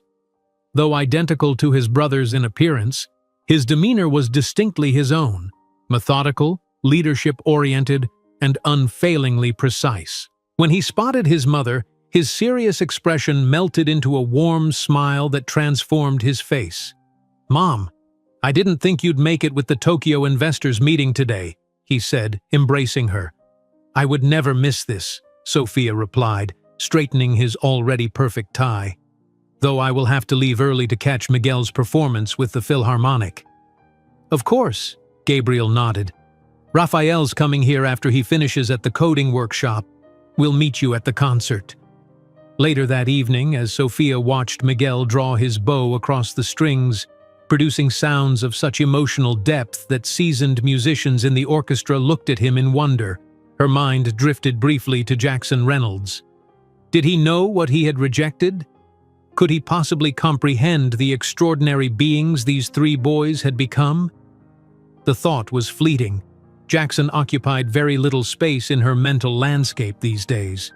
The wound of his rejection had long since scarred over, transformed into the foundation upon which she had built her empire. After the performance, surrounded by admirers congratulating Miguel, Sophia checked her phone to find an email confirming her undercover placement at the Plaza Hotel would begin tomorrow at noon, a 6-hour shift cleaning the grand ballroom in preparation for a high-profile event. "Perfect timing," she murmured, noting that the cleaning shift would end just before she needed to return to the same venue for the boys' academic honors ceremony scheduled in the grand ballroom that evening. What Sophia didn't know, couldn't know, was that the high-profile event was Jackson Reynolds' wedding to Vanessa Whitman, daughter of Senator Craig Whitman. The universe, with its peculiar sense of irony, had arranged for all the disparate threads of her past and present to converge in a single evening. The next morning, in her luxurious Central Park West penthouse, Sophia carefully applied makeup that aged her subtly, deepening lines around her eyes, dulling her complexion, adding shadows beneath her cheekbones. Dark contact lenses concealed her distinctive amber eyes. Her hair, normally worn in an elegant chignon, disappeared under a severe bun covered by a housekeeping cap. Designer clothes were replaced by the shapeless gray uniform of the plaza's cleaning staff. Standing before the mirror, Sophia barely recognized herself, which was precisely the point. For her investigative report to work, she needed to experience exactly what invisible workers endured without the protection of her name and status. "Remember every detail," she instructed herself. "Every dismissive glance, every unreasonable demand, every aching muscle." Sophia slipped the counterfeit ID badge around her neck, tucking her real credentials beneath it, a necessary precaution to avoid legal complications if discovered. The specialized glasses she wore contained tiny cameras that would document her experience, developed by Sophia Rise's R&D department specifically for this investigation. As Sophia left through the service entrance of her building, another authenticity measure for her documentation, she received a text from Gabriel. "Mom, don't forget our academic honors ceremony today. 7 p.m. at the Plaza Hotel Grand Ballroom. Miguel is performing the opening piece." Sophia smiled at the coincidence. "I'll be there, my love. Would never miss it," she replied, not mentioning that she would already be in the very same room, albeit in a very different capacity. The service entrance of the plaza bustled with activity as staff prepared for the evening's events. Sophia blended seamlessly with the other housekeepers, keeping her head down, adopting the slightly hunched posture of someone accustomed to being overlooked. The supervisor barely glanced at her ID before assigning her to the grand ballroom team. For the next several hours, Sophia experienced firsthand what she had once lived daily: the physical toll of constant bending and lifting, the dismissive treatment from supervisors, the expectation of invisibility when guests entered the space. Her cameras captured it all. Housekeepers denied water breaks, immigrant workers threatened with deportation for sitting down, women working through obvious pain to avoid losing desperately needed income. As the afternoon progressed, Sophia observed the transformation of the grand ballroom for what was clearly an extravagant wedding. Crystal chandeliers sparkled above tables adorned with elaborate orchid and rose centerpieces. Name cards at the head table revealed the event: the Reynolds-Whitman wedding. The name registered distantly in Sophia's mind. Reynolds was common enough, and she was too focused on documenting working conditions to make the connection. She continued her work, methodically cleaning areas already spotless, capturing the absurd standards demanded of workers paid barely minimum wage. What Sophia couldn't know was that in a private suite upstairs, Jackson Reynolds adjusted his custom tuxedo, rehearsing his vows to Vanessa Whitman, a strategic union meant to strengthen his company's political connections through her father's senatorial influence. The Reynolds enterprises had expanded into luxury condominium development across 3 continents but had never achieved the disruptive innovation status that might have made Jackson feel accomplished in his own right, rather than merely his father's successor. As evening approached and guests began arriving for the ceremony, Sophia continued her work in an unobtrusive corner of the ballroom, documenting how staff were treated as the room filled with Manhattan's elite. Her shift would end at 6, giving her just enough time to change in the staff restroom before returning as herself for the boys' ceremony scheduled in the same space at 7, after the wedding but before the dinner reception. What neither Sophia nor Jackson could possibly anticipate was that within hours, 15 years of carefully maintained separation would collapse in a moment of recognition that would shatter the elaborate facades they had constructed around their shared past. While the Forbes magazine circulated through American corporate elite hands, Jackson Reynolds stared, stunned, not only at the face of the woman he had abandoned pregnant, but also at the faces of 3 young men who were undeniably his sons, a printed reunion that foreshadowed the personal collision approaching. The glossy cover of Forbes magazine stared back at Jackson Reynolds from his mahogany desk, Sophia's confident smile unsettling him in ways he couldn't immediately articulate. It had been 15 years since that rainy night in Boston, yet her eyes held the same determined glint, amplified now by unmistakable success. But it wasn't her image alone that caused his coffee cup to slip slightly from his fingers. It was the 3 young faces beside her, identical boys with startlingly familiar blue eyes. His eyes. "What the hell?" he muttered, pulling the magazine closer. The headline proclaimed her the Latina Phoenix of Tech, and the subheading mentioned her extraordinary journey from abandoned pregnant waitress to billionaire tech innovator. His eyes darted to the caption beneath the family photo: Martinez and her 15-year-old triplet sons, Gabriel, Miguel, and Rafael, at the Sophia Rise headquarters. Triplets. The word echoed in his mind as a cold weight settled in his stomach. She had been carrying 3 children that night. His children. Jackson buzzed his assistant. "Sandra, get me Blackwood Investigations on the line, immediately." 2 days later, Jackson sat in the discreet office of Blackwood Investigations, reviewing the preliminary report their top investigator had compiled on Sophia Martinez and her sons. Sophia Rise Corporation, valued at $3.2 billion. The app serves approximately 12 million users across 43 countries. Her foundation has provided educational grants to 50,000 students. The triplets attend Westmore Academy for gifted students.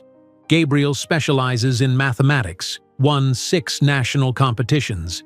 Miguel is a violinist who has performed with major orchestras. Rafael has developed multiple successful applications. The investigator paused, studying Jackson's increasingly pale complexion. "Would you like me to continue, Mr. Reynolds?" Jackson nodded stiffly, his knuckles white around the folder's edge. The boys' birth certificates list no father. DNA testing would be required to establish paternity legally, though the physical resemblance is notable. The investigator cleared his throat. "Ms. Martinez appears to have never spoken publicly about their paternity, though she doesn't hide that she was abandoned while pregnant." "I want everything," Jackson said, finding his voice. "Their routines, school schedules, activities. Absolute discretion is paramount." Across Manhattan, Sophia stood in a conference room at the New York Stock Exchange, finalizing preparations for Sophia Rise's impending initial public offering.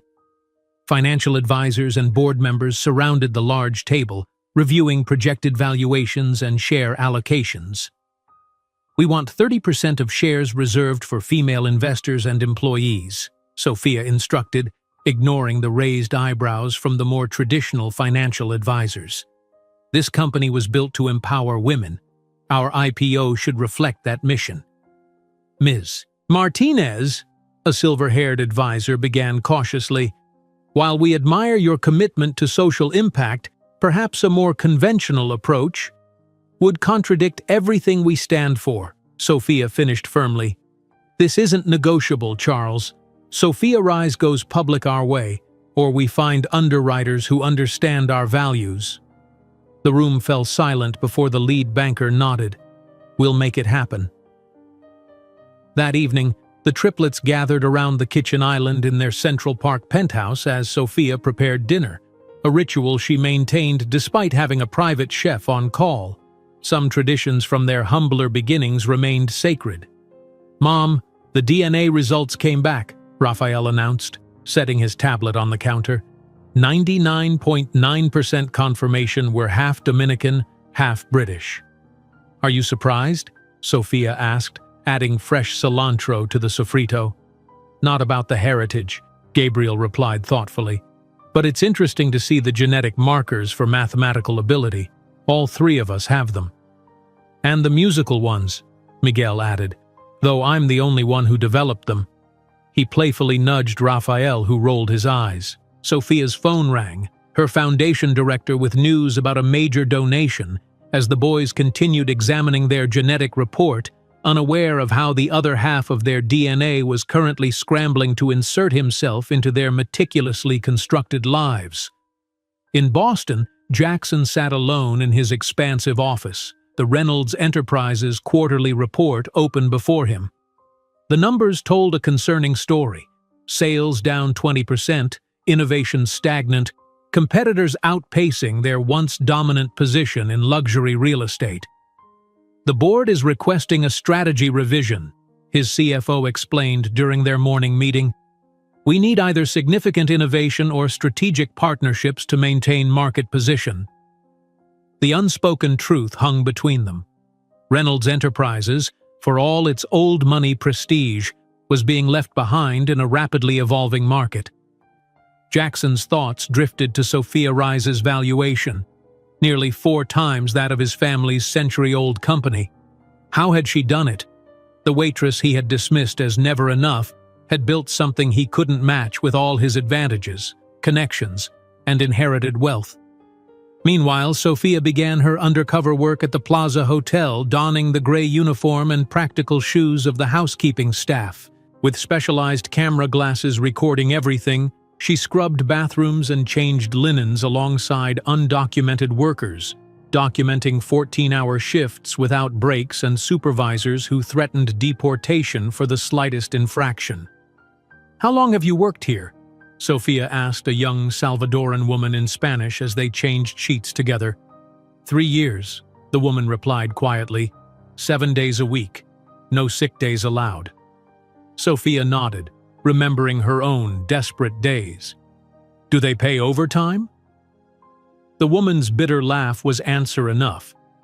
That same afternoon, Gabriel represented Westmore Academy at the National Mathematics Championship held at the Plaza Hotel's Conference Center. The prestigious competition drew gifted students from across the country, with corporate sponsors, including Reynolds Enterprises, providing scholarships to winners. Unknown to either of them, Jackson was in the same building attending a real estate developers conference. As Gabriel received his first-place trophy in the main ballroom, Jackson delivered a keynote address about luxury development trends 3 floors above. Their paths nearly crossed in the grand lobby. Jackson heading to a business lunch, Gabriel calling his brothers to share news of his victory. They passed within feet of each other, both feeling an inexplicable sense of familiarity that each dismissed in the moment's rush. Had either turned fully, the resemblance would have been unmistakable, but timing preserved their separation for a few weeks longer. That evening, Sophia gathered the boys for a serious conversation in their home library. The DNA test results had prompted questions she had anticipated for years. "I believe our paths may cross with your biological father soon," she began carefully, displaying several photos of Jackson Reynolds on the large screen.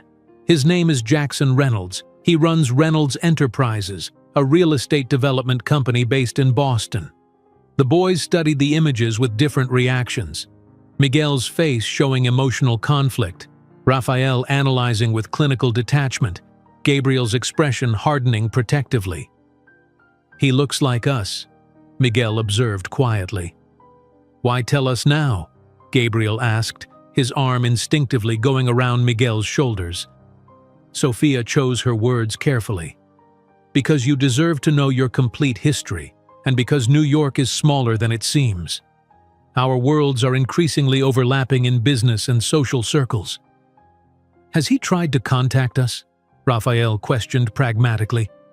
"No," Sophia answered truthfully. "But I've recently become aware that he knows about you now." Gabriel's posture stiffened. "He doesn't deserve to know our family." "That's not for me to decide," Sophia replied gently. "Each of you may form your own opinions and make your own choices when and if the time comes." The conversation continued late into the night, Sophia answering every question with honesty about how she'd met Jackson, their relationship, and his rejection when she told him about the pregnancy. She shared facts without vindictiveness, allowing her sons to form their own judgments. Meanwhile, across town, Jackson Reynolds researched elite schools for gifted children in Manhattan, piecing together the academic trajectories of the sons he had never known. A notification on his phone alerted him to Sophia Rise's upcoming IPO date. The company would go public in 3 weeks, with projections valuing it at nearly $4 billion. The contrast between his declining fortunes and her ascending star was not lost on him. 15 years ago, he had been the successful heir with everything. She had been the disposable waitress with nothing. Now their positions had fundamentally reversed. In the final week before Sophia Rise's IPO, Sophia worked around the clock, finalizing regulatory details and preparing for the momentous event. The night before the offering, she gathered her original team, the first 5 employees who had believed in her vision when it was nothing more than an idea run from a tiny Brooklyn apartment. "Tomorrow changes everything and nothing," she told them, raising a glass in her private office. "We'll have new resources, new responsibilities, and new challenges. But our mission remains exactly the same as when we worked from my kitchen table, to elevate those who society tries to keep down." Monica, her first hire and now chief operating officer, wiped away tears. "From a tiny office in Brooklyn to the New York Stock Exchange, Sophia, you actually did it." "We did it," Sophia corrected. "Every one of us." The historic day dawned clear and bright. Sophia stood in her closet, selecting her outfit with particular care, a custom Chanel suit in deep blue that conveyed both authority and authenticity. The triplets entered, already dressed in matching suits that had been tailored to their rapidly growing teenage frames. "Ready to make history, Mom?" Gabriel asked, straightening his tie. "With you 3 beside me?" Sophia smiled. "I've been ready for 15 years. The scene at the New York Stock Exchange was electric with anticipation. Technology IPOs were common, but Sophia Rise represented something different. A company built explicitly to serve an underrepresented market, founded by an immigrant single mother, with a unique corporate structure that guaranteed continued focus on social impact alongside profit. Financial news channels broadcast live as Sophia and the triplets approached the podium. Cameras flashed as she prepared to ring the bell that would officially open trading on Sophia Rise shares. "Today marks not just the public offering of a company," Sophia spoke clearly into the microphone, "but the validation of a belief that business can elevate lives, that profit and purpose can coexist, and that no one should be defined by their circumstances, but by their persistence." With her sons at her side, Sophia rang the bell. Applause erupted as the first share prices appeared on the board, opening 30% above even the most optimistic projections. In his Boston office, Jackson Reynolds watched the ceremony on CNBC, the remote control tight in his grip. The triplets' resemblance to him was undeniable on the high-definition screen. Their poised confidence, standing beside the woman he had once discarded, triggered emotions he couldn't fully identify: regret, anger, envy, and something approaching awe. As trading commenced and Sophia Rye's shares soared, Jackson reached for his phone and dialed his assistant. "I need you to arrange a meeting with Sofia Martinez," he instructed, his voice revealing none of the turmoil beneath. "Make it happen." When the hammer struck the New York Stock Exchange and Sophia Rye's officially became a publicly traded company valued in billions, Sophia had no idea that Jackson Reynolds had already drawn up a plan to re-enter her life, just as she was about to infiltrate his wedding in disguise. The grand ballroom of the Plaza Hotel sparkled under crystalline chandeliers, a sea of white orchids and pale roses transforming the historic space into an ethereal garden. White-gloved staff circulated with trays of champagne among Manhattan's elite, their movements choreographed with practiced precision. Outside, a light summer rain tapped against the windows, creating a cocoon of luxury separated from the ordinary world. Jackson Reynolds surveyed the scene from the entrance, adjusting his Armani tuxedo cuffs with habitual precision. At 47, his dark hair now featured distinguished silver at the temples, lending gravitas to his still handsome features. He nodded approvingly at the immaculate execution of the wedding plans, the precisely folded napkins, the perfectly centered floral arrangements, the subtle Reynolds Enterprises logo embossed on the program cards. Control and perfection, always his requirements. "Darling, the senator wants a word before the ceremony begins." Vanessa Whitman, his bride-to-be, approached with practiced grace. Her custom Vera Wang gown whispered against the marble floor, diamonds glittering at her throat, old money meeting new in an alliance both families had eagerly engineered. "Of course," Jackson replied, checking his Patek Philippe watch, the same model he'd worn 15 years ago in that Boston penthouse, though he never made the connection. The ceremony starts in 40 minutes. Across the ballroom, nearly invisible in her gray uniform, Sofia Martinez carefully wiped down a service table. Her hair was pulled back in a severe bun, dark contact lenses concealing her distinctive amber eyes, subtle makeup adding years to her face. The specialized glasses recording her experience captured every detail of the workers' conditions. The aching backs, the blistered feet, the supervisors barking orders in demeaning tones. 6 hours into her shift, Sophia felt genuine exhaustion, a physical reminder of the life she'd once lived. "Mas rapido," a floor manager snapped at a group of cleaners. "The wedding guests are arriving. You should be invisible." Sophia ducked her head submissively, playing her role while her cameras captured everything. She moved to a peripheral table, methodically polishing already gleaming surfaces while observing a young Honduran woman being scolded for taking a water break.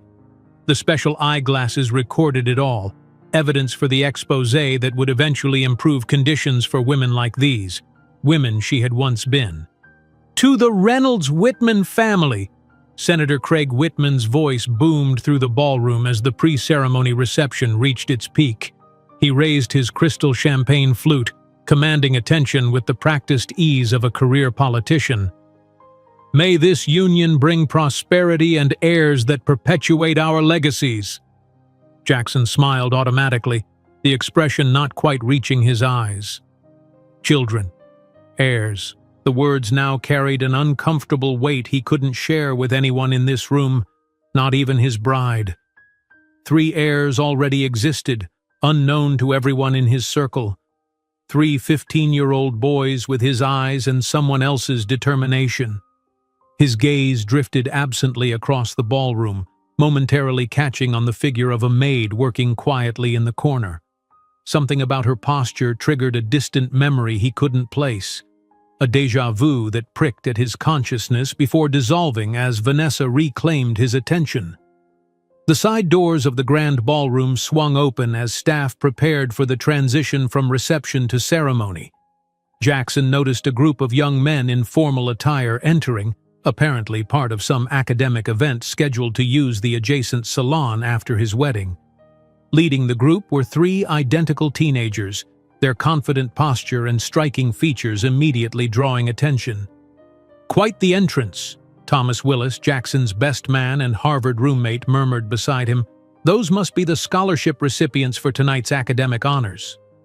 Jackson nodded distractedly, his attention caught by the young violinist setting up near the temporary stage. The boy moved with fluid grace, adjusting his instrument with expert precision, his profile hauntingly familiar. The first notes of Vivaldi filled the air as the young musician began playing, his expression one of complete absorption.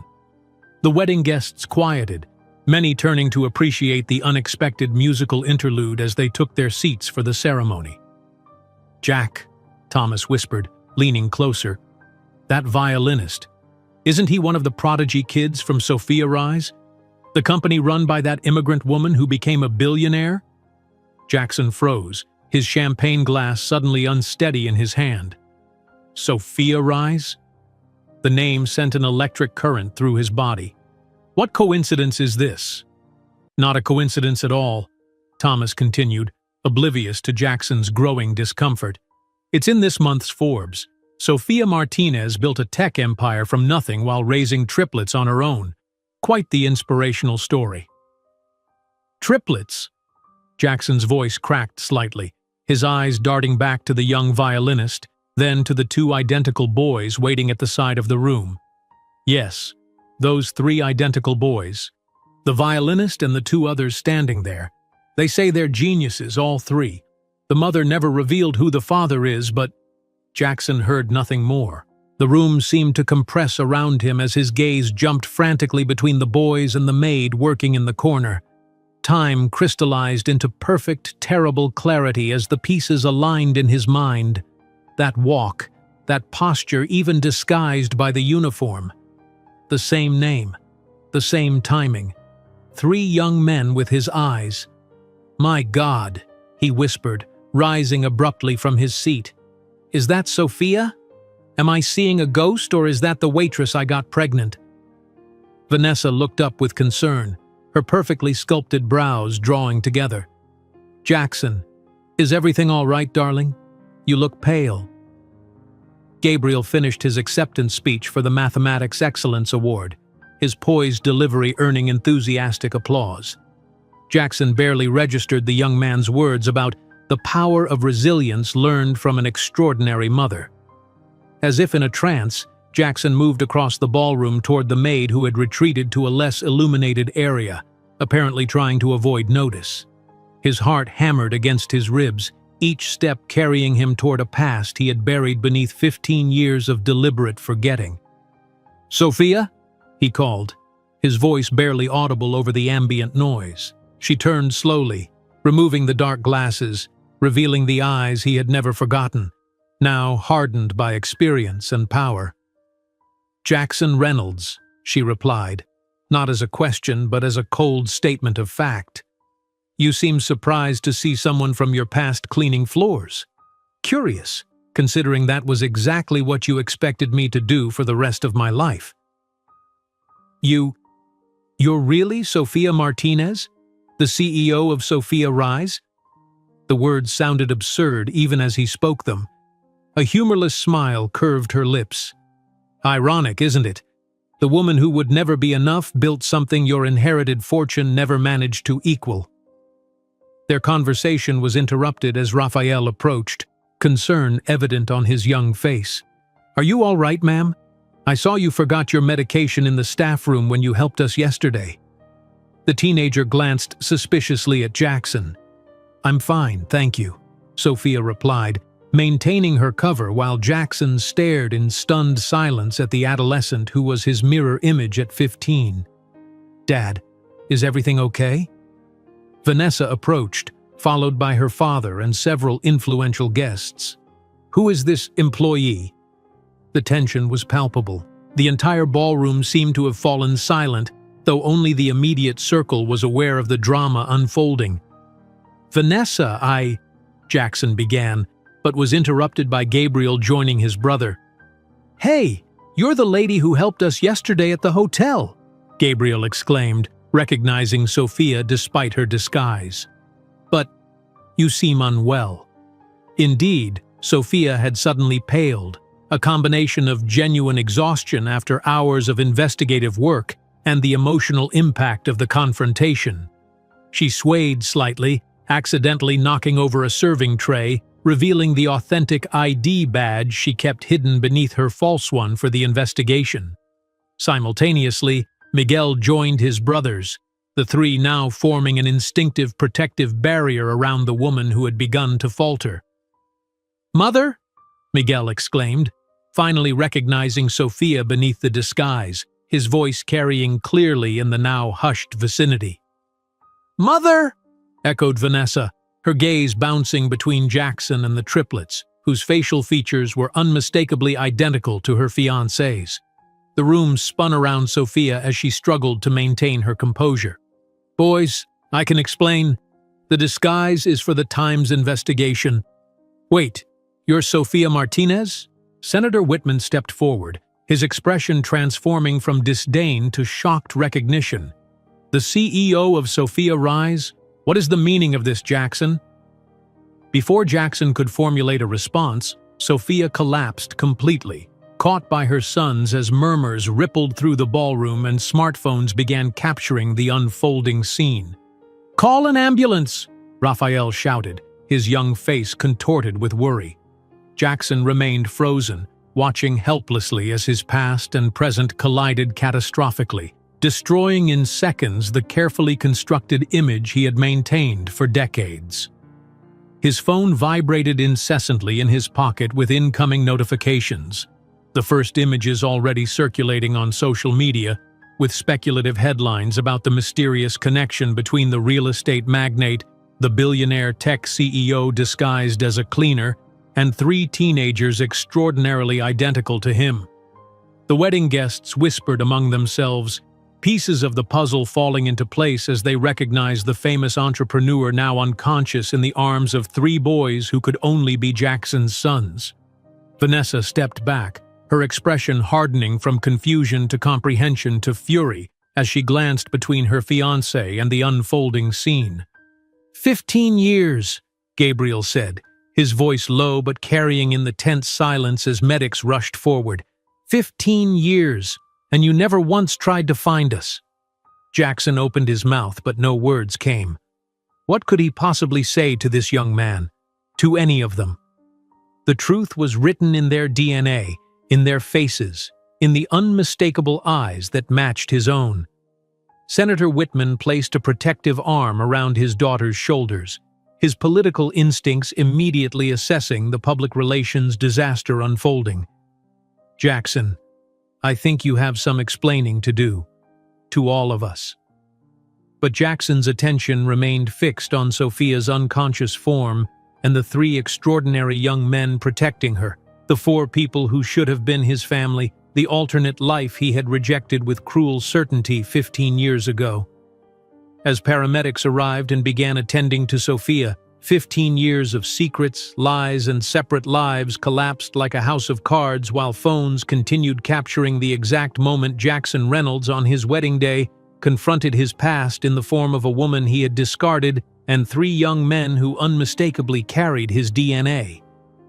A collective gasp swept through the grand ballroom as Sophia collapsed into her son's arms. The polished marble floor that had moments before reflected the opulent wedding decorations now became the stage for an unfolding drama that riveted every witness. Smartphones rose in unison, capturing the moment when 15 years of carefully constructed narratives shattered in an instant. "Give her space," Gabriel commanded, his 15-year-old voice carrying with surprising authority as he supported his mother's head. Despite his youth, he projected the unmistakable leadership that had always been his nature. Raphael had already pulled out his phone, speaking with remarkable composure to emergency services. Suspected exhaustion and dehydration. The patient is 41. No known allergies. Yes, at the Plaza Hotel Grand Ballroom. Miguel knelt beside his mother, gently checking her pulse with practiced movements. "It's steady," he reported to his brothers, his sensitive nature evident in the tremor of his voice despite his controlled exterior. Jackson stood frozen, a living statue in expensive tailoring, watching the scene unfold as if from a great distance. The practiced confidence that had carried him through boardrooms and social galas had evaporated, leaving him unmoored in the sudden collision of past and present. "Someone get her water," Vanessa said automatically, her social training taking over before the full reality of the situation reasserted itself. Her eyes darted between Jackson and the triplets, the undeniable resemblance making her stomach twist. "Jackson," she whispered, her voice hardening, "those boys look exactly like you." The hushed murmurs grew louder as recognition spread through the gathering. The wedding guests, New York's elite accustomed to discretion, abandoned pretense as they witnessed the unfolding scene. "That's Sofia Martinez," someone whispered loudly. "The Sophia Rise CEO. Why is she dressed as a cleaner? Those must be her sons. My God, they're the spitting image of Reynolds." Hotel security arrived, creating a perimeter around Sophia and the boys as paramedics pushed through the crowd with a stretcher. The well-orchestrated wedding had dissolved into chaos, the carefully planned ceremony forgotten as all attention focused on the unconscious woman and the 3 teenagers who looked uncannily like the groom. Vanessa's father, Senator Whitman, stepped forward, his political instincts immediately assessing the damage control needed. "Let's move this situation somewhere private," he suggested, his voice low but commanding. "Jackson, we need to talk, now." But Jackson remained fixed in place, watching as the paramedics efficiently transferred Sophia to a stretcher. The triplets never left her side, their protective formation unbroken, their eyes occasionally darting accusatory glances toward the man they had just discovered was their biological father. "I'll ride with her," Gabriel informed the paramedic, his tone brooking no argument despite his youth. "We're her sons," Raphael added, his pragmatic nature evident in his calm efficiency as he gathered Sophia's fallen ID badge and purse. "Family only in the ambulance," the paramedic confirmed, glancing at the crowd of onlookers. "We are her only family," Miguel said pointedly, his gaze finding Jackson's with devastating precision. The statement hung in the air, a public indictment that struck Jackson with physical force. 15 years of absence condensed into 5 words that defined the chasm between what was and what might have been. As the paramedics wheeled Sophia toward the exit, Vanessa approached Jackson, her wedding gown rustling with each deliberate step. Without a word, she removed the 6-carat diamond engagement ring and placed it in his palm, closing his fingers around it with surprising gentleness. "Jackson," she said, her voice steady despite the emotion beneath it, "my father just showed me the news alerts. Your name is trending in all the headlines and they're not favorable." Indeed, Jackson's phone had not stopped vibrating with notifications. A public relations nightmare was unfolding in real time across social media and news outlets. CEO billionaire collapses at wedding of man who abandoned her pregnant. Real estate magnate hid children for 15 years while ex built empire. Prodigy triplets discover father at his own wedding. "You don't understand," Jackson finally spoke, his voice hoarse with strain. "I was young, scared. My father's company was in crisis. I couldn't risk the scandal of a relationship with an immigrant employee." The explanation that had seemed reasonable 15 years ago now sounded hollow and cruel even to his own ears. Vanessa's expression confirmed its inadequacy. "Interesting that you mentioned the company," came a young voice from behind them. Raphael had returned, apparently to retrieve something left behind in the confusion. The teenager's analytical gaze assessed Jackson with unnerving precision. "The Sophia Rise empire is valued at $3.2 billion. Our educational foundation has helped 50,000 students, and our mother has been on the Forbes list for 5 years. The Reynolds Enterprises is valued at $880 million. Mathematically speaking, you would have benefited financially by staying with her. Jackson felt heat rising to his face. This isn't about money, he exclaimed, losing composure for the first time. Exactly, Raphael replied, his calm demeanor a stark contrast to Jackson's agitation. It never was about money. It was about character. Our mother taught us that a person's value isn't in their surname or bank account, but in the values they uphold, a lesson you clearly never learned.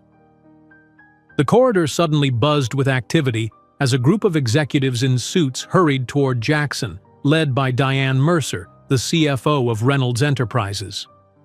"Jackson, we need to speak urgently," Diane said, her professional tone barely concealing panic. "The board is in emergency teleconference. Our stock has plummeted 18% in the last hour since the news broke. Investors are threatening to withdraw support for the Dubai project." Jackson closed his eyes momentarily, the full weight of the situation crushing down. His empire, his reputation, his marriage, all simultaneously crumbling around him.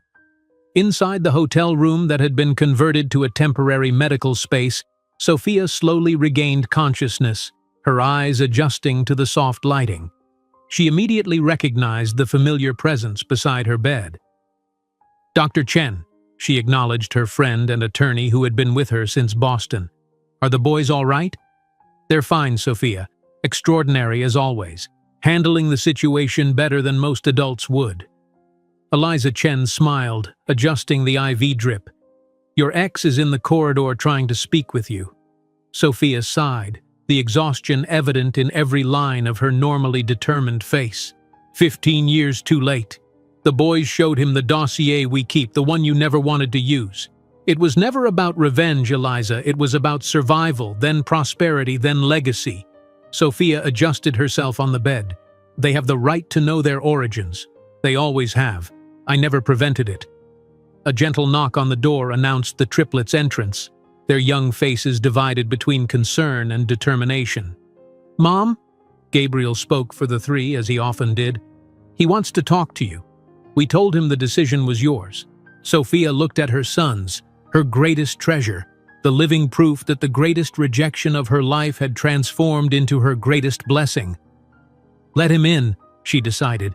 "You can stay if you want." Jackson entered hesitantly, as if stepping into enemy territory.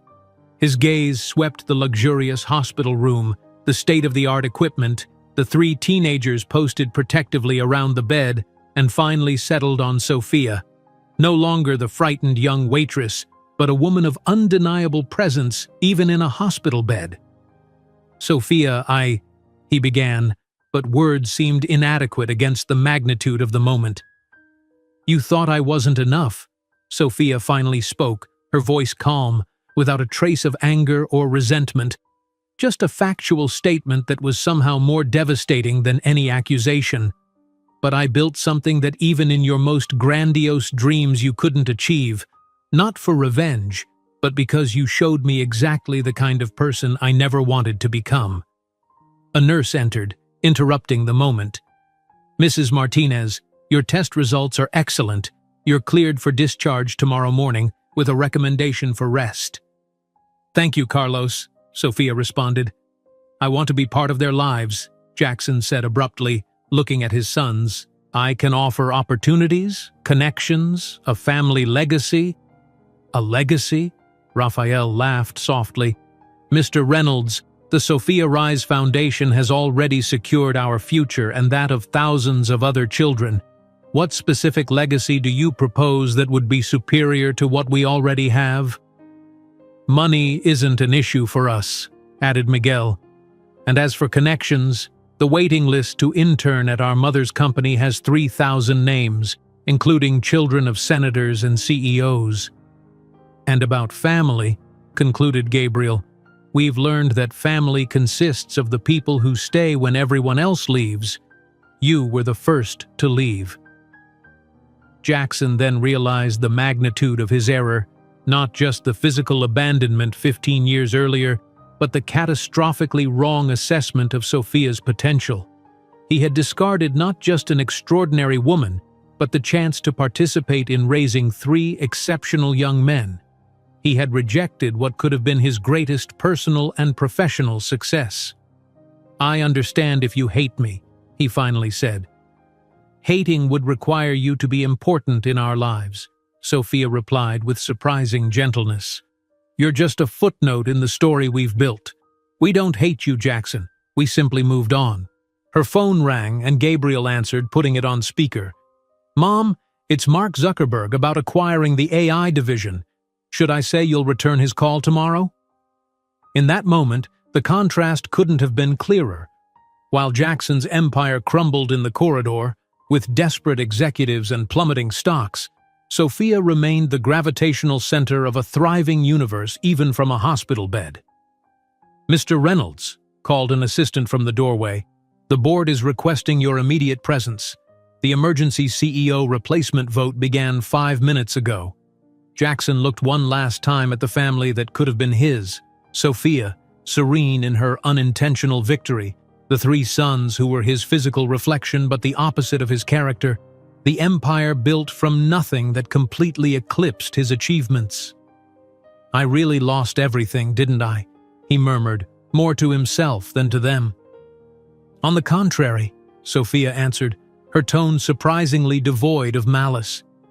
"You gained exactly what you chose 15 years ago: complete independence from us." When the door closed behind Jackson, there was no anger in the room, just a quiet certainty that justice doesn't always come as revenge, but as the natural consequence of choices made. The Martinez-Reynolds family existed only in name, but the Martinez family was complete, whole, and victorious in every way that mattered. "So," Sophia smiled at her sons, "who wants to tell me about the awards you received while I was busy fainting in the middle of the most dramatic investigation of my career?" The 3 smiled back, the tension dissolving in their collective love, while outside, Jackson Reynolds faced the emptiness of his choices, not as a victim, but as the architect of his own solitude. The antiseptic smell of the hospital room had faded overnight, replaced by the subtle fragrance of fresh flowers that filled the private suite at New York Presbyterian. Sophia sat on the edge of the bed, already dressed in a simple but elegant Chanel suit that Monica had brought from her penthouse. The doctors had confirmed what she already knew: exhaustion and dehydration, nothing more serious. And she was eager to return to her life, to process everything that had happened at the plaza. "The car is waiting downstairs, Ms. Martinez," said the nurse, entering with discharge papers. "Your sons asked me to tell you they're bringing breakfast." Sophia smiled, signing the forms with practiced efficiency. Less than 24 hours had passed since her world had collided with Jackson's, yet somehow she felt lighter, as if a shadow she hadn't realized was following her had finally dissolved in daylight. The corridor outside her room hummed with unusual activity. Through the partially open door, Sophia could see hospital security managing a small crowd of reporters who had somehow discovered her location. More surprisingly, she glimpsed the 3 identical figures of her sons forming a human barricade several yards from her door, effectively blocking someone from approaching, someone whose voice she recognized immediately. "Please, I just want 5 minutes," Jackson pleaded, his normally commanding tone reduced to something almost desperate. "I have a right to explain myself." "Rights are earned, not demanded," Gabriel replied, his young voice steady. 15 years of absence doesn't grant you 5 minutes of her time." Sophia took a deep breath and walked to the doorway. The tableau before her captured perfectly the extraordinary situation. 3 15-year-old boys, still in their formal attire from the previous evening, though somewhat rumpled from a night spent at the hospital, standing shoulder to shoulder against Jackson Reynolds, who looked equally disheveled in his expensive suit, his tie loosened and hair uncharacteristically unkempt. "It's all right, boys," she said quietly. "I can handle this." The triplets exchanged glances, their silent communication perfected over years. Gabriel nodded slightly and they stepped aside, though they remained within protective distance. Jackson stepped forward, the confident stride that had once intimidated boardrooms now hesitant. His appearance shocked Sophia, not because he looked tired or stressed, but because for the first time she saw him clearly without the distorting lens of either love or resentment. He was just a man, privileged, flawed, and suddenly facing the consequences of a decision made with cruel certainty 15 years earlier. "Sophia," he began, then faltered, looking at the triplets who watched him with identical expressions of assessment. "Could we speak privately?" "These are my sons," she replied simply. "There are no secrets between us." The emphasis on "my" wasn't lost on anyone. Jackson nodded, accepting the boundary. "The board meeting lasted until 3 in the morning, he said, running a hand through his silver-streaked hair. "They've voted to replace me as CEO. Temporarily, they claim, until the situation stabilizes." Sophia nodded, unsurprised. "Public relations crises require sacrificial lambs. I'm familiar with the corporate playbook."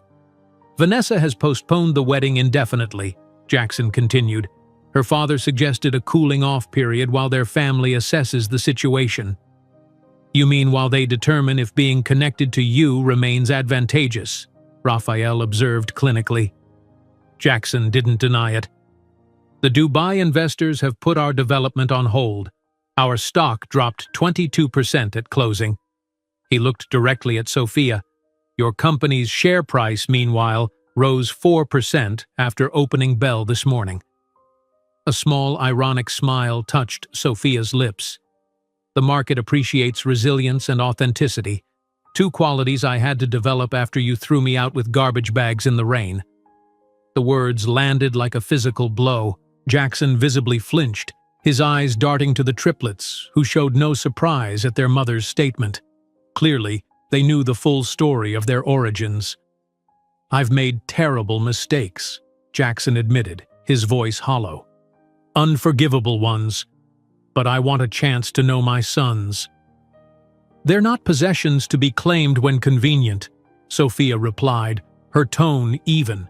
"They're extraordinary human beings who have grown into men of character without your input or influence."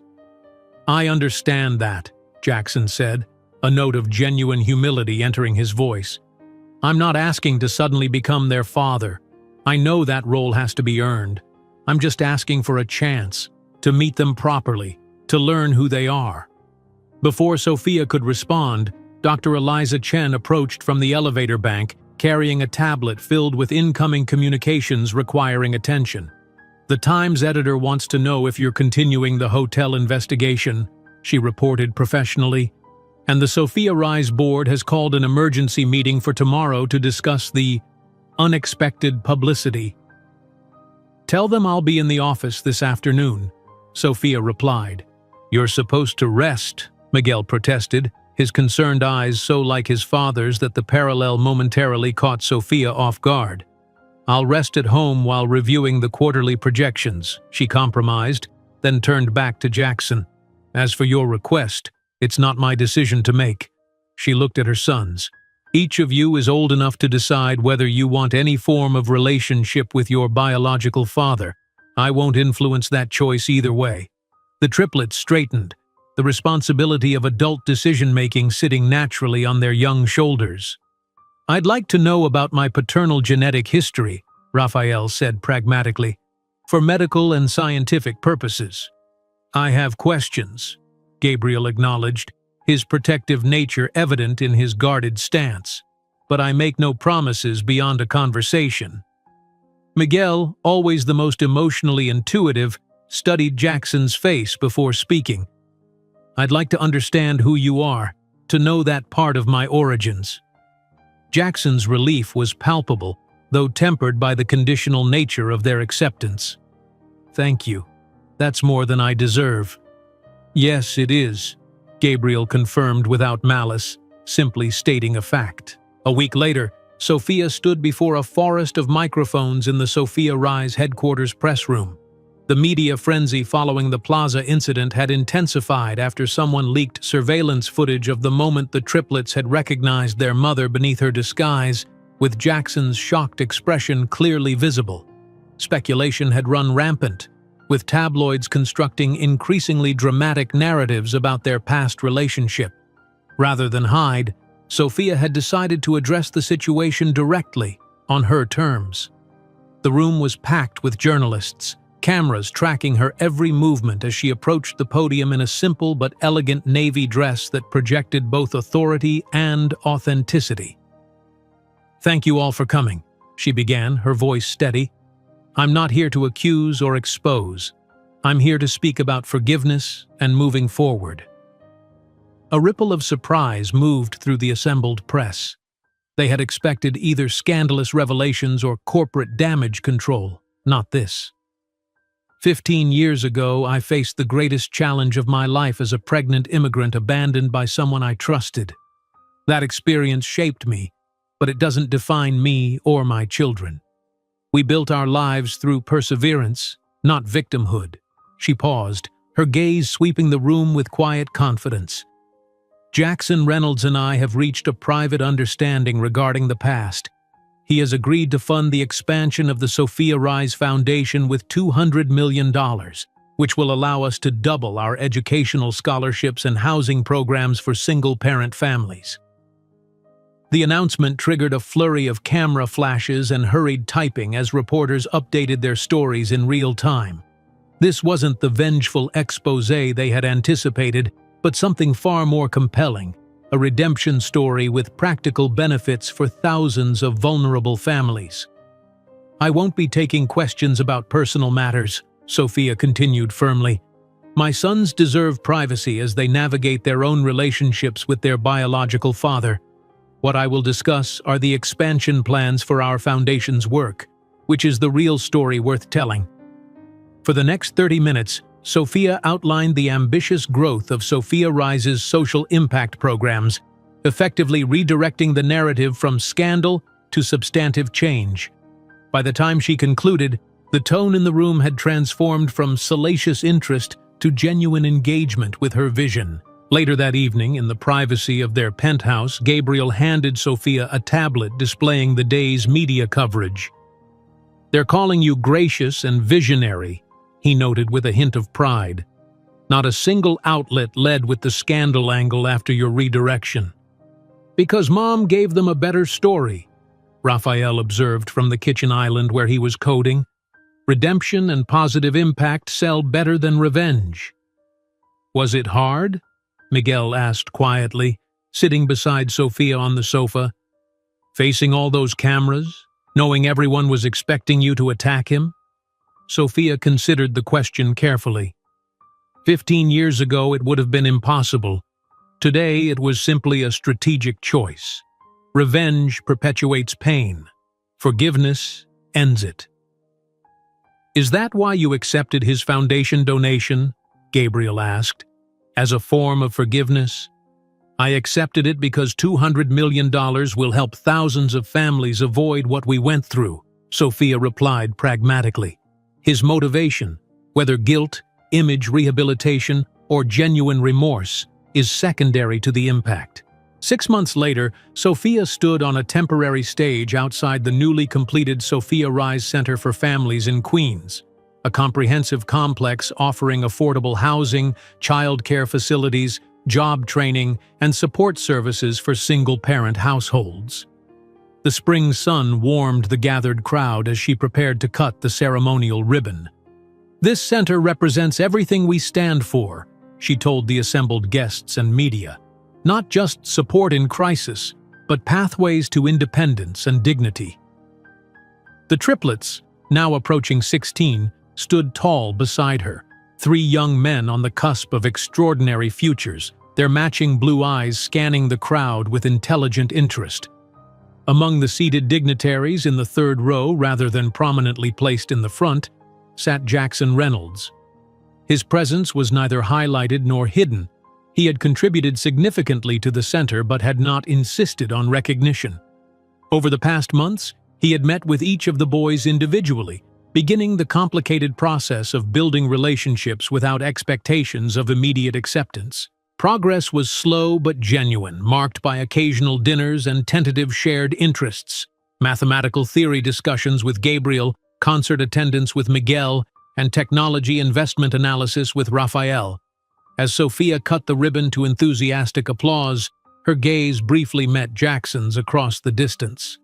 There was no animosity in the glance they exchanged, nor romantic rekindling, just the quiet acknowledgement of a circle completed.